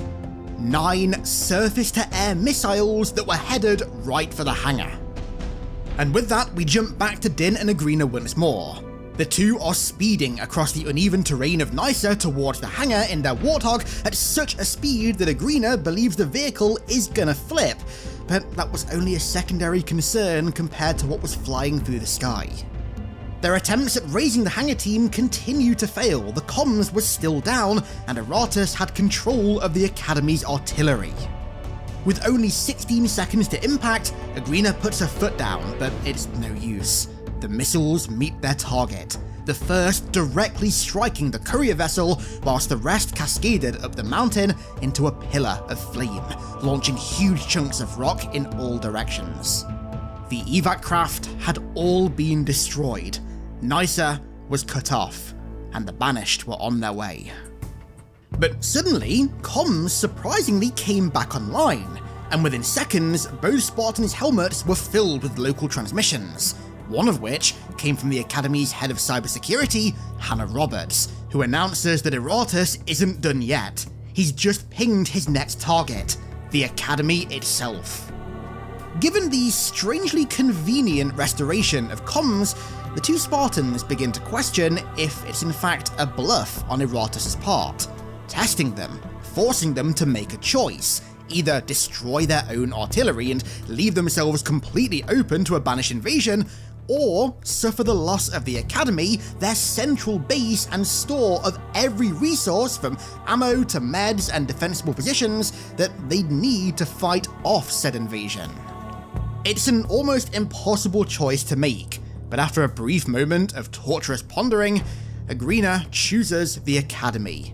She orders Din to help the hangar survivors, while she orders all nearby air support to mobilize on the artillery sites and neutralize all the SAM launchers, and within 20 seconds, 10 Pelicans do just that, whilst another one heads to Din's position to save the survivors of the mountain rubble.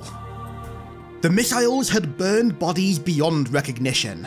Others had been scattered over several dozen meters, while some had been entirely crushed by the rock slide. But Din, Corporal Neely, and Private Patton luckily emerged alive but heavily wounded. With no time to honour the dead, they head back to the Academy to prepare for the Banished invasion.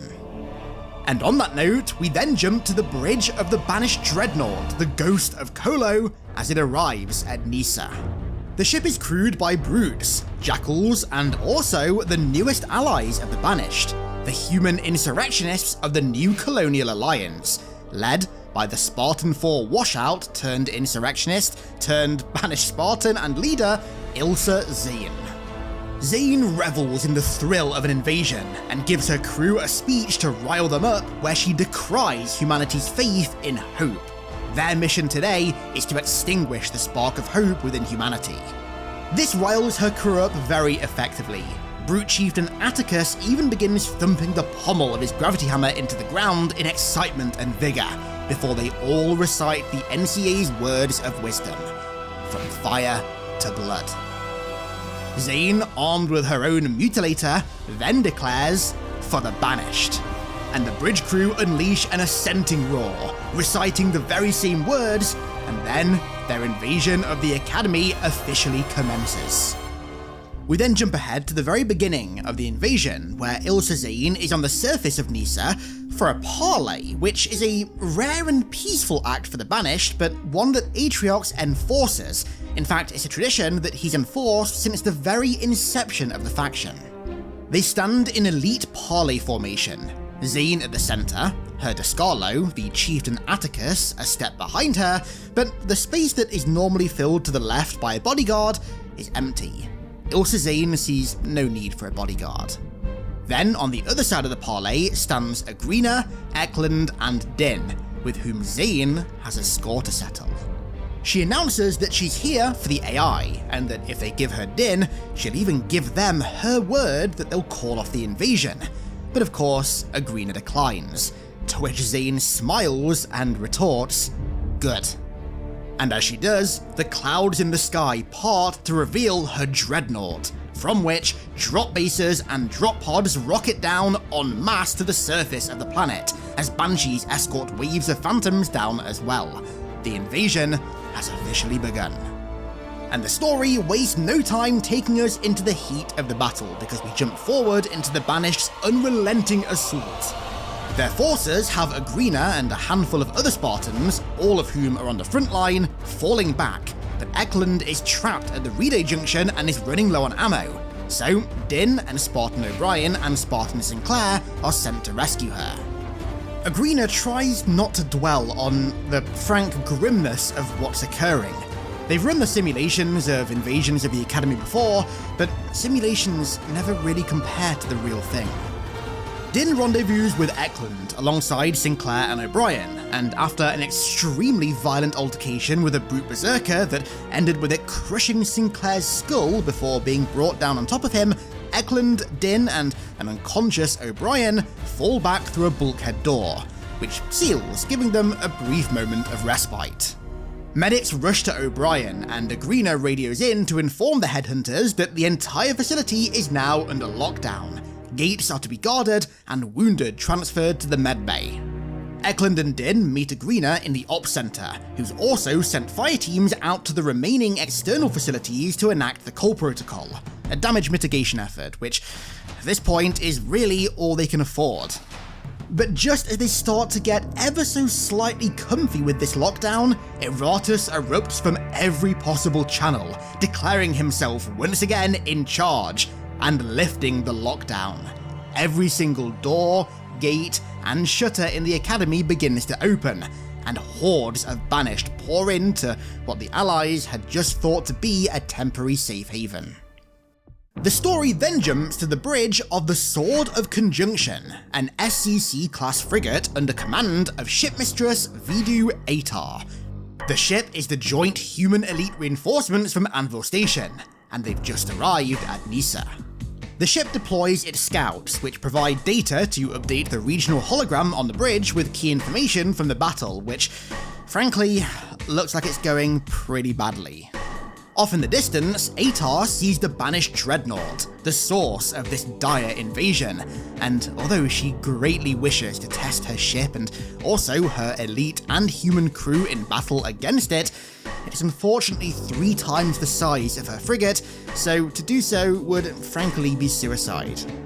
Over the comms, the UNSC fearful symmetry, more allied reinforcements make themselves known, and Atar speaks with a representative of the ship, a certain bold male with a tattoo of a fistful of arrows on his cheek. June is on the way, and ex-Noble Team member Rosenda A344 is coming with him. I just want to say real quick, I predicted this last year and I got shit for it, I got called crazy, who's laughing now? Anyway, to prepare for June and Ko's arrival, the elites deploy Banshee Talons to harass enemy forces and provide cover for evacuation once the UNSC arrive, while the ship's Riftborn operators head for their drop pods to deploy to the surface. So, quick reminder, the Riftborn are a joint species Swords of Sanghelios Spec Ops unit, composed of both elites, Toysari and Ukol, both pilots, and Ovitar, a warrior, and Spartan 4s, Babich, Prentice, and Adrian Vesco. And on that note, we then jump to the Riftborn, bantering as they gear up and mount up in their drop pods. As the 6 warriors burst down to the surface of Nysa, Spartan Babich, who is the leader, issues orders. The primary objective is to locate Spartan Agrina. The secondary objective is to rally any additional survivors and trigger locator beacons for evac. By the time they reach the Academy from their drop zone, they were surprised to see the doors open and to hear the sounds of battle almost dying down. The Banished had clearly almost won, but Vesco's motion tracker was picking up friendlies. Infiltrating the base through the firing range, Vesco and his elite partner, Ovitar, run across the open range and stack up on the door connecting to the armory. When they peek through the door, they realise that the room is under heavy Banished control. 2 brutes, a chieftain, and 5 jackals, all wielding human sniper rifles after pillaging the armory, but they know they can take them. So, they breach the door and begin the killing, and it all goes pretty well until the chieftain gets involved. While he's trying to save Vesco from the penultimate brute, the chieftain slams the weapon lockers into Ovitar with his gravhammer, crashing into him with a sickening crunch, leaving the elite cold on the floor. The chieftain then turns its attention to Vesco, and after a small skirmish, punches him so hard in the head that his vision starts swimming. But right as it's about to deal the killing blow, thankfully Agrina and 12 Marines, led by Corporal Neely, fall in and save him. As soon as the chieftain is dead, Vesco crawls to the barely living, twitching body of his elite brother Ovitar. And as the elite's halfway through reciting a grunt joke that Vesco taught him earlier, he passes away, and Vesco is taken away by Agrina for urgent medical care. She takes him back to the AI lab, where a corpsman tends to him while the Marines barricade the doors. Agrina receives a transmission from Rook, who successfully initiated the call protocol at one of the nearby facilities, and it turns out that in the advent of rogue AIs popping up en masse, the call protocol has in fact been updated to not only contain subroutines to terminate data, but also subroutines to terminate any local carriers who have downloaded the data. And so, to escape this countermeasure, Eratus would have to find some kind of shelter within the network, a central server of sorts. That being the AI lab. So, the plan is, when he eventually retreats within the AI lab, to put him back on the chip that he came in and crush the chip, which seems like a pretty straightforward plan. And, right on cue, Eratus rears his head once more, ominously reminding the survivors that it's only a matter of time before the Banished come knocking on their safe haven. To escape them, the now partially healed Spartan Vesco pulls out his locator beacon, which they can use to alert the UNSC Fearful Symmetry to their location for evac when it arrives, but it has to be done outside on a landing pad. So, the survivors gear up to head out. Agrina tries to stay behind to hold down the fort, but Hannah Roberts, the chief engineer, pulls rank and overrides her order, staying behind to deny as much information from Eratus as possible. Agrina doesn't agree with this, but Hannah Roberts pulled rank. Agrina literally has no choice, so she begrudgingly accepts her sacrifice. Corporal Neely tells her Marines that any of them who want to leave can do so. They are all free to get on the evac bird, but they also have the choice of staying behind to buy the evacuees the time they need to escape. And courageously, every single Marine chooses to stay behind. And so, the evacuating Spartans head out, leaving Hannah and her Marine guards alone in the lab. And we then jump to the Pelican sent from the UNSC Fearful Symmetry, which has now arrived at Nysa. In this Pelican, which is heading down to evac the survivors, we follow a very familiar face. The one and only June. The Fearful Symmetry distracts the Banished Dreadnought by unleashing its laser salvo on the ship, allowing the evac Pelicans to make it down to the surface safely. As they come down to the surface, June, who is clad in his ever-iconic Mark 5B for the first time, I believe, since the events of Reach, heads to the Pelican's troop bay and stands beside Rosenda A344, also adorned with her Mark 5B. Rosenda has a Hydra, and she hands June a sniper rifle. As not just one of the few other surviving members of Alpha Company, but also the only other surviving member of Noble Team, Rosenda was one of the few that June could count on to keep him at his best, even in his old age. As the Pelican touches down, the 2 legendary Spartans file out and make their way through the burning wreckage of the Academy, with June tracking Vesco's locator beacon on his wrist-mounted UGPS device. On their way in, they come under attack by a Banshee scout. Rosenda's Hydra isn't able to do the job, but June's able to line up the perfect shot and fires a round directly through a weak spot in the craft's armor, bringing it down with ease. Some things never change. With perfect timing, the blast door in front of the two then opens, and out pour the survivors, and June and Rosenda escort them aboard their evac pelican that will take them back to the cemetery, where any medical needs will be tended to before it jumps back to Anvil Station so the allies can regroup and debrief. As they leave the now war-torn planet to safety aboard the ship, June stands beside a greener who already regrets leaving her academy. Very similar thoughts that June himself had had when he left Noble Team on Reach. Back down in the academy, Marine Corporal Neely and Private Patton, along with the dozen other Marines in their squad, had barricaded the entrances to the facility and were waiting for the inevitable.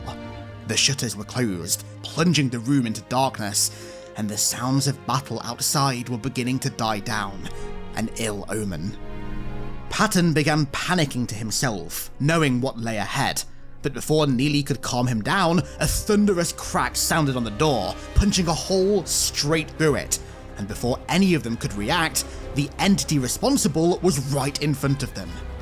It readied its mutilator, but before it fired, it slammed the hammer down on the barricade, sending 3 Marines flying, snapping bones and tearing flesh, before the other Marines returned fire. The figure retaliated, firing its mutilator, sending 12 superheated spike pellets shredding through the left side of Private Patton, who succumbed to his bloody wounds almost immediately. Several brutes then started pouring through the door, but taking notice of that would cost Corporal Neely her life. She felt a strong hand clamp down on her shoulder with a vice-tight grip, and the figure it belonged to barrel stuffed her chest with the mutilator and fired it directly into her torso and through her heart. This deathly entity responsible for this massacre was banished Spartan Ilsa Zane, who, after slaughtering the remaining Marines, made her way, alongside her brute captain Pradus, to the AI lab, and Hannah Roberts. Ultimately, Zane wanted Eratus, but Hannah Roberts was the last thing standing between her and her prize. Hannah tries to talk her down, but Zane's having none of it. Her attempt at empathy engineering is entirely lost on her, and unfortunately, Roberts realizes it. She either gives her the AI, or she dies, so she caves and hands Ilsa Zane the Eratus chip. She tries giving Zane a confident, defiant retort as she walks away, but the Spartan doesn't care. She tells Hannah that she's got guts for sure, but they're on the floor. And as she walks out the room, she signals to Pradus to do the deed, which is quickly followed by the wet sound of blood and viscera hitting the lab floor. Hannah Roberts' body is turned into a bloody pulp. As she's leaving, Zane examines the chip one final time before inserting it into a helmet, and the response is immediate. Her nervous system goes ice cold as a new presence settles in her mind. But unlike Din, she can control it. Good morning, Eratus. Make yourself at home. I figured that it was fitting to round the year off by diving once again into the lore behind some Halo armor. Now, regardless of what you might think of these armors in general, they do actually come with some really cool lore, some of which connects to Mark 7, which is looking to be the new default armor in Halo Infinite, and some of which connects to the Flood, which is pretty spicy. I couldn't help but cover it when I saw that lore. So let's waste no time and dive into said lore, starting off with the new Halo Reach armor. The Mariner Mjolnir suffered through a protracted evaluation process, although ultimately it refined the necessary improvements needed for all space combat operations. The base Mariner helmet features a Mariner suite optimized for Sabre, Baselard, and Nandau flight systems. The visor of the Defiant Mariner variant features a significant crack. However, despite this, even in the violent and chaotic rigors of space warfare, Mariner remains unbowed. The Optrex variant features an enhanced optical suite for detecting polyband thermal and chemical signatures. Seeing as this optical suite appears to be strapped to the visor, perhaps it's modular and can be removed or attached on the fly in the field. The last but most certainly not least variant of Mariner is the Mr. Chief variant, featuring a rather interesting visor paint job displaying the absolute zenith of human endeavour and a perfect encapsulation of human talent. What a beauty. The Akis, or as it's more commonly known, the GRD Mjolnir, was developed to employ a wide array of targeting and surveillance-focused features and peripherals.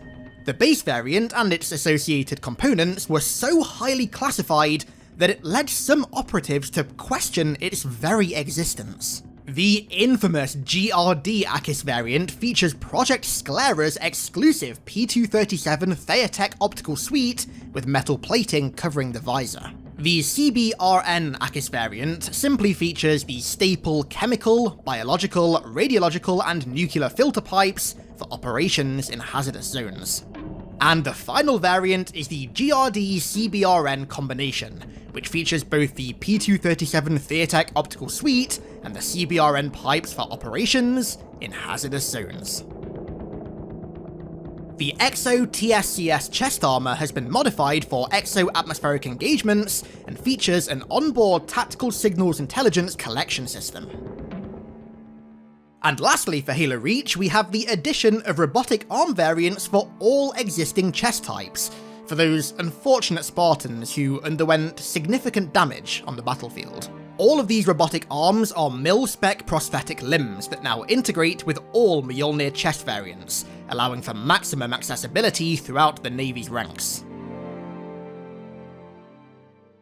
Right, so before we cover the new Halo 3 armors that are being added from Halo Online, let me just briefly give you guys an overview of the Anvil Station, which was the location that Halo Online was set and where most of these rather interesting armors are coming from in-universe.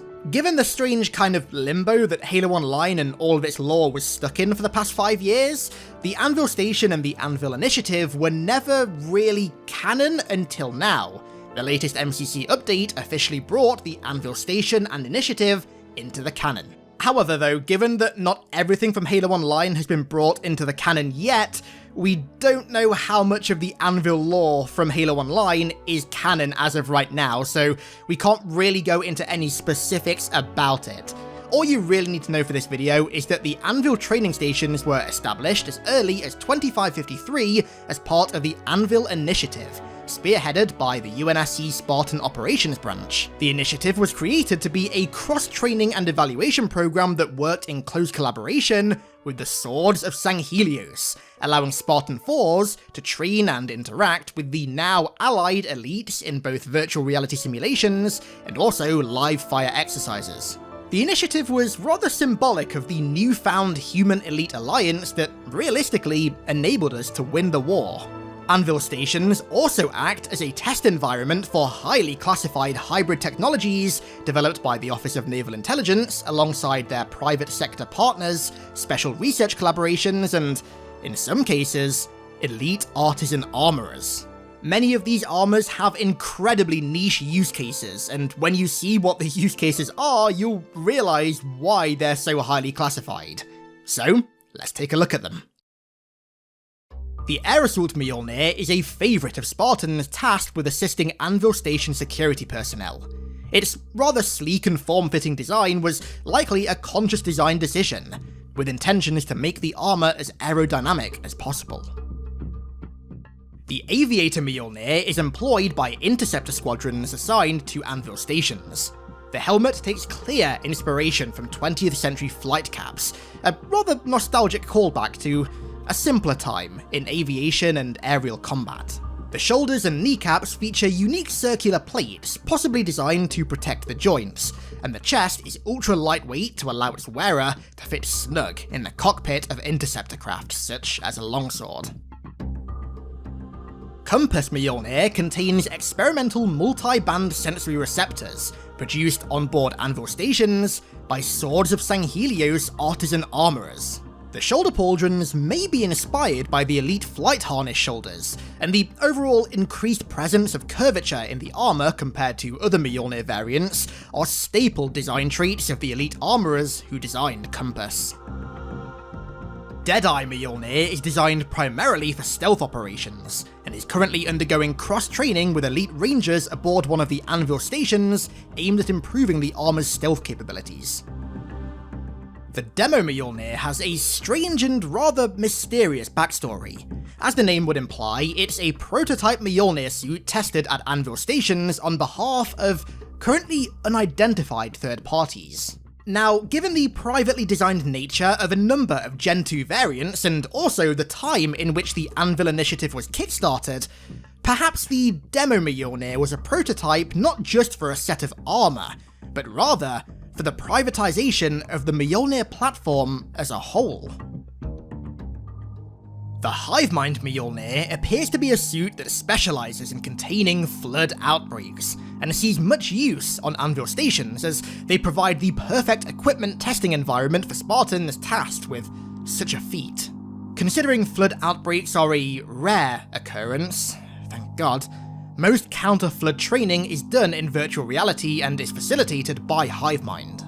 The inspiration for this rather peculiar set of armour really does get the mind wandering. The legs, chest and shoulder pieces are all pretty normal looking as far as Gen 2 suits go, but the helmet is incredibly strange. Given its nature as a counter-parasite Mjolnir variant, could it be that the helmet takes inspiration from a certain Contender-class AI? The link is strenuous for sure, but I can't help but wonder. The Navigator Mjolnir is yet another of the Anvil Station's prototype suits of Mjolnir.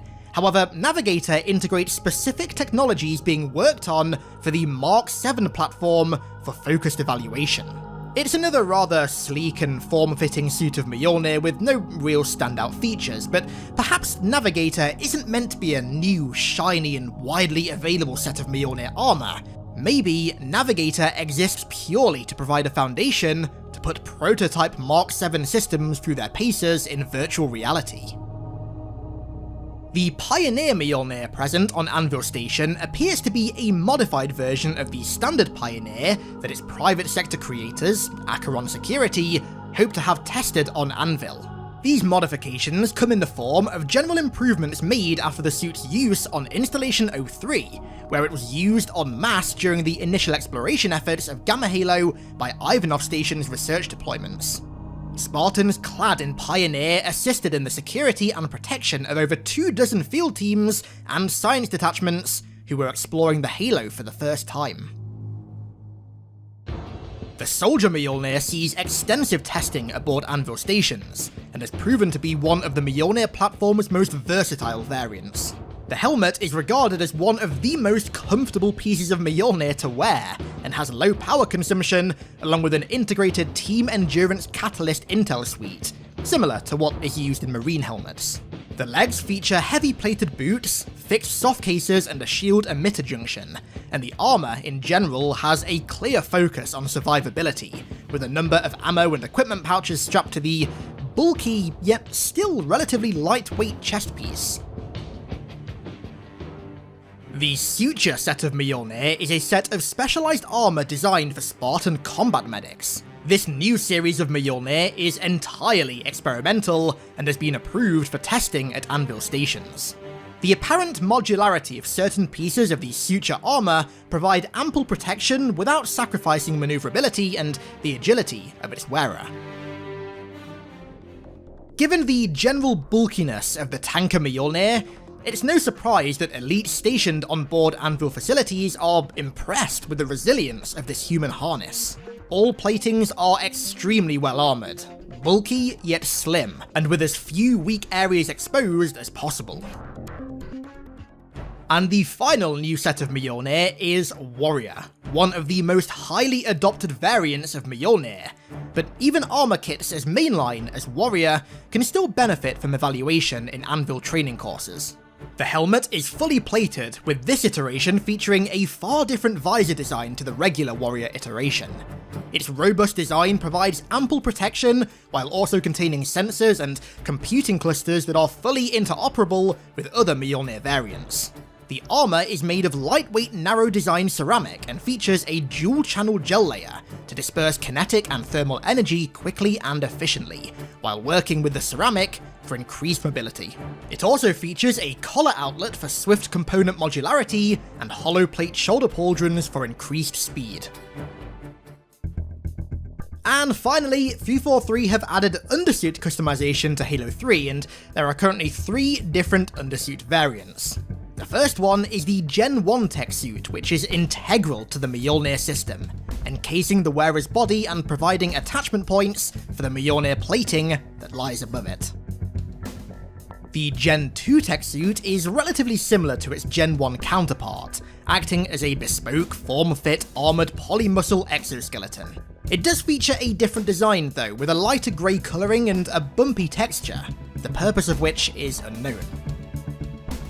And lastly, there's the tinted Gen 2 tech suit, identical in every way to the regular Gen 2 tech suit, besides the addition of chromatic customization options. Patches of the suit change colour depending on the primary colour of the Mjolnir plating. This is merely an aesthetic change. So, let's start off strong with Mr. Hyper Lethal Vector himself's armour, Mark 5B. Mark 5B saw pretty low usage during the Human Covenant War, with the only known users of it being Fred 104 of Blue Team and, of course, Noble 6. It was designed and produced by private contractors hired by the UNSC, and was the first mainline Mjolnir armor to incorporate the now iconic energy shielding. Despite what Halo Wars might make you believe, Mark IV did not have energy shields. Special Warfare Group 3, led by Colonel Holland and commanding Noble Team, was the only known army group to issue the armor.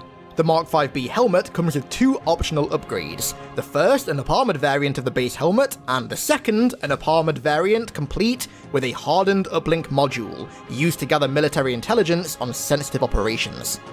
The CQC armor was the first Mjolnir variant designed to enhance a Spartan's effectiveness in close quarters combat, designed primarily for boarding actions and urban combat. As such, it has heavy ballistics protections, high field of view, and the helmet is almost open source, allowing for custom attachments to be added or removed to adapt to an ever-changing mission scenario. It was developed by Beweglitch Kitestrungsysteme and was tested in Germany and Korea, before being put into service for the Mark IV platform in 2548 and upgraded to fit the Mark V platform in 2551. 2 of the most common helmet attachments for the CQC platform are the CBurn pipes, which stands for Chemical, Biological, Radiological and Nuclear, which enables operation in these hazardous zones, and also an up-armored uplink module combo, which is identical in its use case as the Mark 5Bs.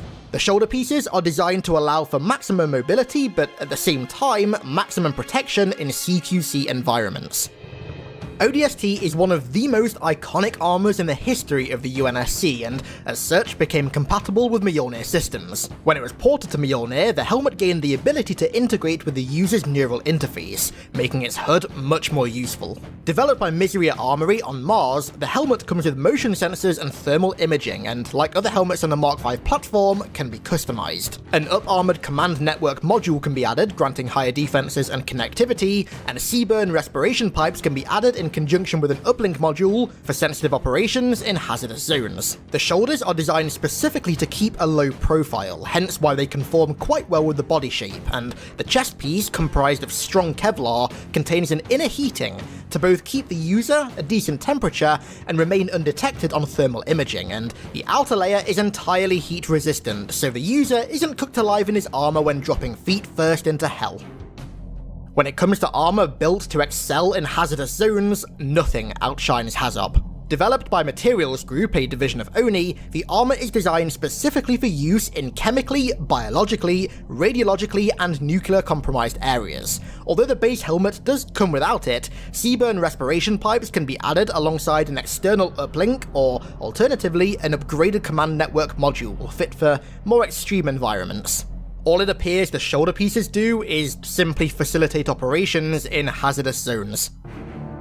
The EOD, or Explosives Ordnance Disposal Helmet, is designed by the Damascus testing facility on Kai Seti 4, with only one goal in mind: preventing decapitation. It's rumoured that the death of Samo-34 early on in the war sparked the creation of EOD. Sam died thanks to the plasma from a Jackal's plasma pistol breaking the vacuum on his suit, and EOD is designed specifically to counter any form of explosive damage like this. The helmet is crafted such that the pressure released from an explosion is channeled around the head, as opposed to hitting it head-on, if you'll pardon the pun. The helmet is typically issued to Spartans working deep behind enemy lines, and to aid these operations can be customized with either a command network module or extra armor plating and an uplink module to gather intel.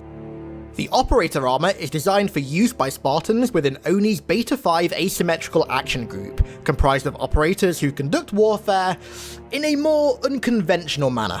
Developed by Calib's Defense Solutions on Meridian, Operator comes as standard with a B5DO optic suite. However, this can be replaced by either reinforced armor and an uplink module, or complemented with a side-mounted command network module. The shoulders are up-armored and low-profile, perfect for unconventional warfare. Created in 2535 by Materials Group, Grenadier was inspired by the first Mark IV helmet prototypes and was initially developed for the Mark IV platform, but was eventually ported over to Mark V. Not only was it the testing bed for the now common energy shielding system, but it was also the basis for all subsequent armor development programs. Grenadier took the core elements of the prototype Mark IV and upgraded them to withstand violent concussive forces, and as such, the pieces in the armor set are relatively bulky. The helmet can be merely up-armored, or instead can be up-armored with the added bonus of uplink and command network modules. Giorgio 52 opted for the latter. The shoulder pieces, as we've already covered, are incredibly bulky, categorized as blast guard pauldrons, and the knee guards cover the entirety of the knee for the utmost joint protection. Air Assault, as the name implies, is developed specifically for airborne operations and was intended as an improvement to the ODST helmet. Developed and tested by Ushuaia Armory on Reach, it was initially designed for the Mark IV, where it quickly became the standard issue helmet of any Army airborne units, and was eventually ported to Mark V, where it found a home in the hands of Cat B320. The helmet can be up-armored and have either a standard command network module attached or a CNM with integrated hardened uplink, the latter supposedly being favoured by Pathfinder units. The Scout variant was developed secretly by Materials Group in parallel with the Recon armor, with the intention of creating Mjolnir armor with stealth capabilities and no impact on endurance, but the two eventually split off into their own respective Mjolnir variants. Scout relies heavily on advanced materials to ensure its stealthiness, and was tested by ONI Beta 5 in Perth. As you'd expect, the helmet is often used on infiltration and reconnaissance missions, and is particularly favoured by skilled snipers, June A266 being a perfect example. To complement the latter, an uplink module and remote sensor package can be added to aid in sniping, and to complement the former, Seaburn pipes and a CNM can be attached. As the name implies, EVA, or extravehicular activity, is armor designed for use in zero-gravity scenarios. It was inspired by and created using data from the Summer Deep Space Incident, of which little is known, and its design can be traced all the way back to the 60s. Developed by Materials Group, EVA is known for its reliability, ergonomics, and modularity, and as such, the shoulders, although large and armoured, are relatively unrestrictive, and the helmet can facilitate various upgrades. A command network module can be attached, or alternatively, an up-armoured hull can be applied over the visor with a third-generation uplink module. However, some Spartans have gotten more creative when customizing EVA. Emil A239 of Noble Team custom etched a skull on the face of the visor, what he called Death's Head, done with his own kukri. Now, although ONI don't condone defacing UNSC property like this, the psychological intimidation factor that it brings to the helmet is undeniable. JFO, designed by Beweglitsch Kite-Strungsysteme in Germany, improves artillery request communication and coordination for Spartans serving in the Army, the Navy, or the Marine Corps, and as such is typically used on reconnaissance and infiltration missions, and also artillery targeting scenarios that require a Spartan be behind enemy lines. The helmet can be outfitted with either an improved version of the standard uplink module, or can be instead up-armoured. The shoulders, although relatively small, do still offer decent armour. Originally designed by collaboration between Calib's Defense Solutions and ONI's Special Warfare Group in Korea, Commando Helmet is designed to have as high a base tactical awareness as possible without the need for attachments. Originally made for the Mark IV platform, it was ported to Mark V later in the war thanks to its resounding success. Due to the helmet's high-tier tactical hardware and software, as the name implies, it's typically used by Spartan commandos leading fire teams, such as Carter A259. However, the helmet can still be upgraded. Seaburn pipes can be added, or instead it can be up-armored and its connectivity can be boosted by adding a 3rd generation uplink module. The commando shoulders offer extreme protection, but at the cost of mobility. Simply put, Mark V is iconic and then some.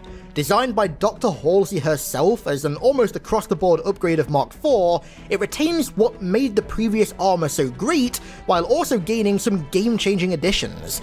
Energy shields, AI integration into the user's neural interface, vastly improved HUD, and more. Although its most recognizable user was of course Chief, it was used by a plethora of other Spartan 2s and also likely Spartan 3s as well. The helmet can be upgraded with a command network module or can be instead up-armored with extra plating, both enhancing its abilities but retaining that all too familiar silhouette. Although the shoulders are pretty simple in shape and design, they're incredibly effective. They provide enough armor while also not affecting the mobility of the user in any way. One of the many offshoots of the EVA armor, Pilot also took inspiration from SPI, Mjolnir's predecessor, and is used primarily by Air Force pilots, believe it or not. These similarities are no coincidence. The design was born from a collaboration between Calib's Defense Solutions, who designed EVA, and Materials Group, who both designed the helmet for engagements in atmospheric and exo-atmospheric conditions. As such, it comes complete with high field of view and an aerospace-oriented tactical software suite incorporated directly into its HUD. Externally, the helmet can be upgraded with a 3rd generation hardened uplink module and can be up-armored with extra plating. However, there is one more known customization of the Pilot helmet: Haunted. Now, although the canon status of this isn't confirmed, I like to think that, similar to Emil's skull, it is an option for Spartans who want to incite maximum psychological distress in their enemies. 343, please make that canon. As noted earlier, Recon was born during the development of the Scout-class Mjolnir as an offshoot of it. Where Scout granted the user stealth capabilities using advanced materials, Recon instead grants stealth by reducing the user's infrared signature, radiation emission, and by having as few reflective surfaces as possible. The shoulders are in keeping with Recon's design philosophy. They're small, ensuring a tight silhouette and low profile at all times without sacrificing survivability. The helmet can be upgraded with either a regular external uplink module or can be up-armored and upgraded with a more advanced 3rd generation module. Chief's standard issue Mark VI helmet is actually a prototype in Reach. The upgrades that it has are honestly entirely unknown. Although it's not confirmed, there is a chance that this Mjolnir could in fact be Mjolnir Black, a standalone prototype of Mark VI that was used by Black Team in the summer of 2552. Now, given this time frame, it fits the Battle of Reach, but it's still just a theory and it's not confirmed. This mysterious prototype helmet can be outfitted with various additions that were never seen in the final version. A command network module and 3rd generation uplink module can be attached to either side of the helmet, or alternatively, it can be up-armored while retaining the 3rd gen uplink. My preferred helmet, and hands down one of my favourite of all time, is the Gungnir helmet, a uniquely designed piece of armour. It forgoes the typical Mjolnir visor and instead opts for a blast visor, providing unparalleled facial protection. The user sees through a small camera, besides which is the Norse symbol for Gungnir, the Spear of Odin. The helmet is also unique in that it comes fitted with a Word 3 synchronized optimization system, which allows seamless connection between the helmet and a Spartan laser. As such, it's no coincidence that it was developed alongside the M6 Spartan laser, as a part of the Gungnir program, an offshoot of Mjolnir designed for use specifically with the laser. This uniquely iconic helmet can be improved through either the addition of an uplink module and remote sensor package, which is typically favored by snipers, and Seaburn respiration pipes for use in hazardous zones. As a part of Project Gungnir, supplementary compact yet also strong shoulder pauldrons and knee guards were also designed. Developed by Miseria Armories on Mars in 2528 and inspired by an element of Halo's brother universe, Security was originally adapted from one of Miseria's infiltration prevention suits, hence the name. Therefore, it sports quite a beefy look with extremely large shoulder pieces and a round yet chunky helmet, able to be up-armored and simultaneously upgraded with an external uplink module, or instead optimized with a command network module and seaburn pipes for activity in hazardous environments.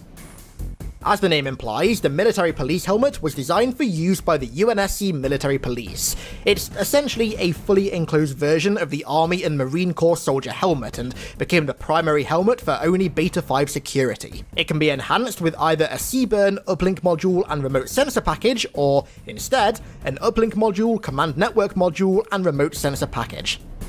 Not to be confused with CQC, the CQB armor is developed by Bavaria Glitch Kite Strung Systema, but overall offers superior traits. It prioritizes survivability in close quarters through alternate methods of the dispersal of kinetic energy generated in combat. CQB and CQC were designed alongside each other and tested in Germany and Korea, and later CQB would be launched as a successor to CQC for the Mark V platform, and then of course later ported to Mark VI. The helmet is built to give its user a high field of view, which is perfect for close quarters, and can also be upgraded with either of the following: an uplink module, remote sensor and command network package, or an uplink module and up-armored plating. And to conclude this section on helmets, an enigma. GRD. Although never released into the wild, 343 planned to release this new helmet with the anniversary map pack.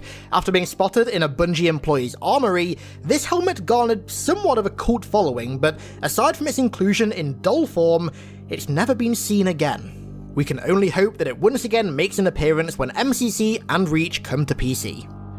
The FJ Paraclass Mjolnir retains a low profile and maximum maneuverability for its user. Standing for Fallschirmjäger/Paratrooper, these shoulder pads and knee guards are designed for use by airborne units, hence their good coverage and low weight. UA, or Up Armored, is the designation for any supplemental armor piece designed primarily to increase protection. These come in the form of helmet attachments, as we've already covered, shoulder pieces, chest plates, wrist armor, and utilities. The shoulder pieces have varying levels of protection, ranging from light in the case of base security to heavy in the case of the aptly named multi-threat pauldrons. The chest pieces include Counter Assault, which features additional abdomen plating, ODST, as we've already covered, base security, which is designed with more armor and even more explosives, and multi-threat, featuring Counter Assault stomach plating with an added explosives belt. The wrist pieces are the Buckler, which offers improved wrist protection, and also the Bracer, which offers improved wrist and forearm protection. And finally, the up-armored leg utilities include the NXRA, which offers additional reactive yet non-explosive armor, and the Chobum, ceramic composite armor, used to reinforce most modern main battle tanks. The jump jet shoulders are, as you can imagine, designed for pilots or jetpack users. As such, they sport a small aerodynamic look, offering minimal armor. As the name implies, the sniper shoulders are designed for Spartan snipers. Offering next to no protection, they allow the user to carry an extra 6 14.5 by 144mm high-velocity armor-piercing rounds, 3 on either shoulder. Useful for quick reloads and long missions with lots of targets. HP, or Hardpoint Armor, is a group of 3 chestplate variations designed for paratroopers on parachute or parafoil operations. The Hardpoint Halo chest offers increased upper torso armor placed specifically to support high altitude, low opening parachutes and foils. The parafoil chest, as the name implies, is designed specifically for use with parafoils, hence the knife and the straps. This chest variation can also be used by Spartans with a prosthetic limb. The Tactical Class Mjolnir gear is designed for operators on long stay behind enemy lines missions. As such, the chest plates, wrist attachments, and utilities in this class offer the necessary support needed when resupply packages aren't an option. The chest pieces all offer similar things. The Tactical LRP gives the user 3 torso-mounted mag pouches. The Tactical Recon adds 6 storage pouches of various sizes on the torso, and the Tactical Patrol adds a small backpack and a concealing ghillie hood. The wrist utilities both offer different tactical advantages. The TacPad contains the MC5 individual data net terminal used for storing tactical data, and the UGPS offers a universal GPS system that works anytime, anywhere. The thigh utilities have one goal: increased survivability. The soft case provides the operator with even more storage space, and the trauma kit contains a personal first aid kit for if things happen to get messy. When it comes to maximum armor, the collar chest pieces excel like no other. The collar grenadier chest was a prototype for early energy shield testing, hence the drum locked in the chest. Breacher provides a more compact design, but still with added offensive and defensive capabilities in the form of a face shield and spare shells, and can also be worn by those with prosthetic limbs. And the up-armored grenadier plate does just as the name implies. It takes the prototype grenadier body and up-armors it with a large neck and head protector in the shape of a collar. Combine this with the EOD helmet and your head is going nowhere. And finally, we have the Assault Mjolnir accessories. Within this class, the chest pieces offer various webbing configurations, fairly reminiscent of modern tac vests. The Assault Sapper adds 2 straps, each loaded with 4 grenades, and there are 2 more situated below the torso, and it's complete with a belt holding a further 8. This chest variation also supports those with prosthetic limbs, which is quite ironic considering its collective explosive yield. The Assault Commando chest offers everything a commando would need in the field: extra storage, a radio, and, of course, a tactical waist bag. And finally, consistent with the Sapper chest variants, the Assault Breacher wrist attachment holds a bandolier of 6 extra 8-gauge shotgun shells because, let's be honest, there's no such thing as too many shotgun shells. Without a shadow of a doubt, the most iconic armor in the Halo series, and arguably the most recognizable set of armor across the entire gaming industry, the default Mark 6 armor outshines all that came before it. Originally tested on the Mark 5 platform, the Mark 6 became its own evolution of the platform entirely in late 2552.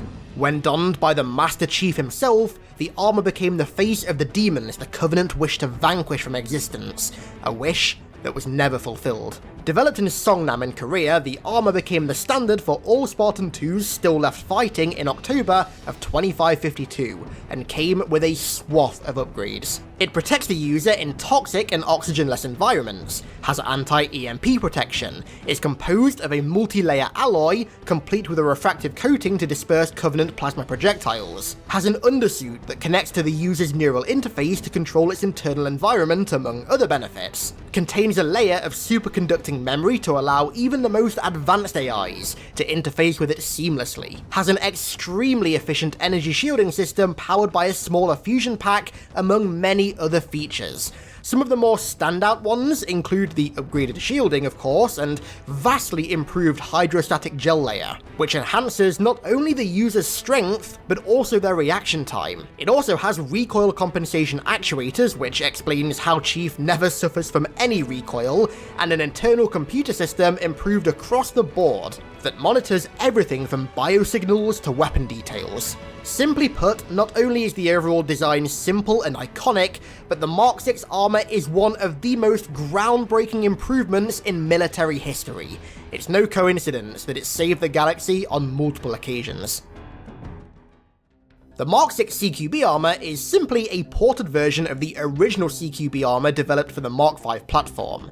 As the name implies, it's designed across the board for improved survivability in close quarters battles. This was achieved through alternate methods of the dispersal of kinetic energy in combat, and also through improved joint mobility in close quarters. However, the Mark 6 version features a unique breastplate and shoulder pieces seemingly not present on the Mark 5 platform. The shoulders are quite large yet flat, designed to not obstruct movement in fast-paced close quarters combat, but at the same time provide adequate protection. The chest plate is relatively simple, providing more protection than the base Mark 6 body, with the addition of a combat knife, perfect for when the enemy truly reaches close quarters.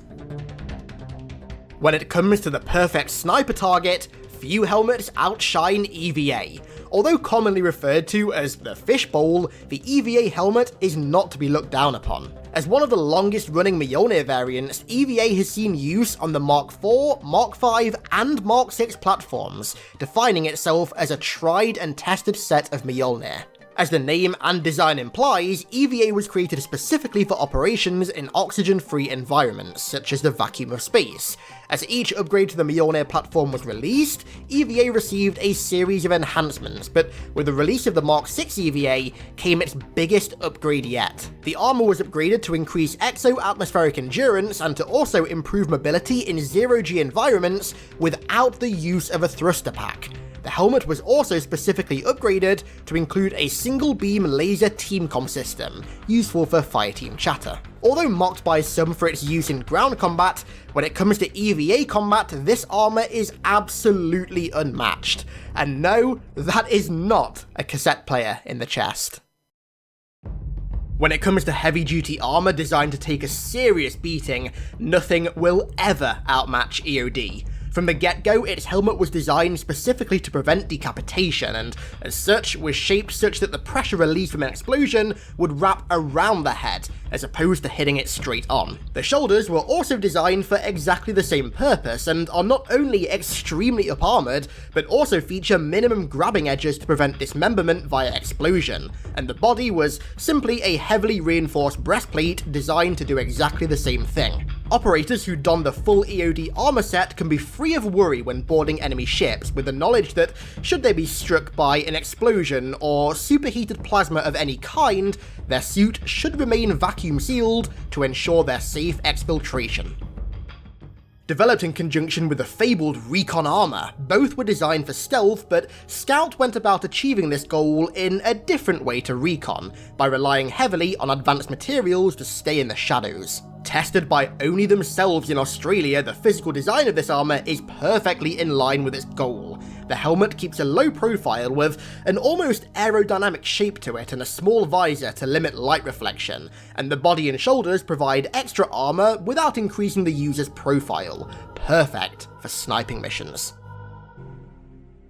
Arguably the most iconic armor in the Halo series besides the standard Mark 6, Hayabusa is also one of the most unique armor sets the Mjolnir platform has ever bared witness to. Taking heavy inspiration from the designs of ancient samurai armor, the Hayabusa armor isn't actually Mjolnir armor. Instead, it was developed as a part of Project Hayabusa by an Earth-based think tank in 2536. This organization, known as the RKD Group, originally developed Hayabusa with no knowledge of the then highly classified Project Mjolnir, but eventually combined their efforts with Oni to port their precious ceremonial power armor over to their top-secret platform, and thus, the ported version of Hayabusa that we saw in Halo 3 was born, now complete with all the benefits of Mjolnir. In fitting with its inspiration, the armor is extremely light, allowing its user to remain ultra-mobile. The helmet comes complete with a ceremonial Japanese-styled armor plating, covering the top of the head and with a small piece covering the mouth, almost to resemble a face mask of some sort. The visor was specifically designed to be difficult to penetrate, and as such is relatively small and gives off an incredibly intimidating glare. However, the most elite of Hayabusa operators can requisition an optional upgrade to their already powerful armor, a ceremonial katana. Few details are known about this katana, whether it ever saw use against the Covenant or, hell, even the Insurrection is unknown, but when combined with the sheer power of the Hayabusa armor, nothing would ever be able to stop its Spartan from bringing balance to the galaxy. The Mark 6 ODST helmet, just like the Mark 5 ODST helmet that we already covered, is quite literally just an ODST helmet that's ported to the latest Mjolnir platform. It's made of thick titanium and coated with a heat-resistant material, and since its adoption to Mjolnir supports integration with the user's neural interface, which improves the HUD across the board.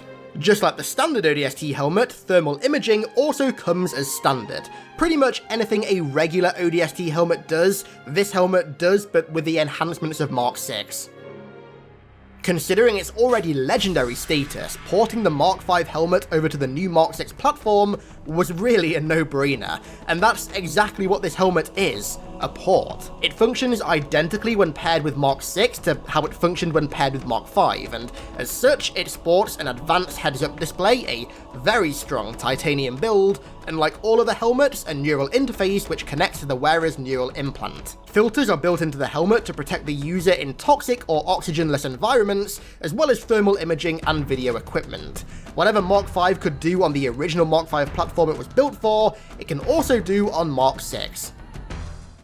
As the name implies, the Rogue helmet is designed for rogue lone wolf Spartans. Its production history is quite unique. After the fall of the Outer Colonies, roughly 10 years after the start of the Human Covenant War, the UNSC began outsourcing Mjolnir tech and other classified war materials to various private corporations, one of which being the Vestal Corporation on Tribute, who designed the Rogue helmet. It was one of the first pieces of armor born from this new era of military tech privatization, and as such, Rogue is classified specifically as a privatized Mjolnir variant, giving its already unique design an even more unique backstory. The helmet itself is very sleek, perfect to ensure its lone wolf operator retains a low profile when working deep behind enemy lines. However, despite its efficiency, Rogue only saw little use against the Covenant. The introduction of the security armor in Halo 3 marked the biggest reference to Halo's brother series yet. As such, its design is incredibly familiar to any longtime fans of Bungie's games. Originally developed in 2528 by Misria Armory on Mars, it was later adapted to fit the then new Mark V platform, before later being adapted to the Mark VI, complete with all the additions and enhancements of the new platform. Security is an incredibly bulky set of armor, something quite obvious given the name. As the name also implies, it was built as an anti-infiltration suit. Although built for Spartans, a modified version of the helmet, more resembling the armor that inspired it, was worn by a few Marines assigned to Spartan 2 training facilities. On the Mjolnir platform, with the helmet comes a small antenna on the right shoulder. The purpose of this is unknown, but given the purpose of the armor itself, it likely has something to do with either communications or detecting any intruders. Recon, the most mythical set of Mjolnir armor across the entire UNSC. Few were ever blessed with this fabled set of armor. Rumors from the Outer Colonies suggest that one man was awarded the armor for suicide via traffic cone. Others that exceptional MLG skill was enough to be bestowed with it. Many even went to the extreme of begging the High Lords themselves for the armor, but few ever returned, and those who did were changed forever. The hushed whispers and crazy theories for unlocking the armor back in the day gave it a legitimate cult following, and the history of the armor itself is shrouded in somewhat the same mystery as the armor in-game.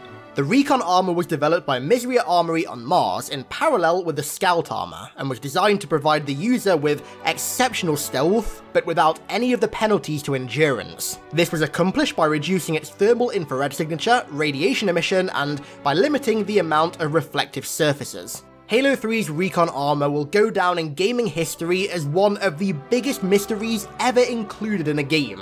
Back in the day, people were willing to do just about anything to unlock this fabled armor, and songs would be sung for years to come about encounters with users in matchmaking lucky enough to be bestowed by the gods with this legendary Mjolnir.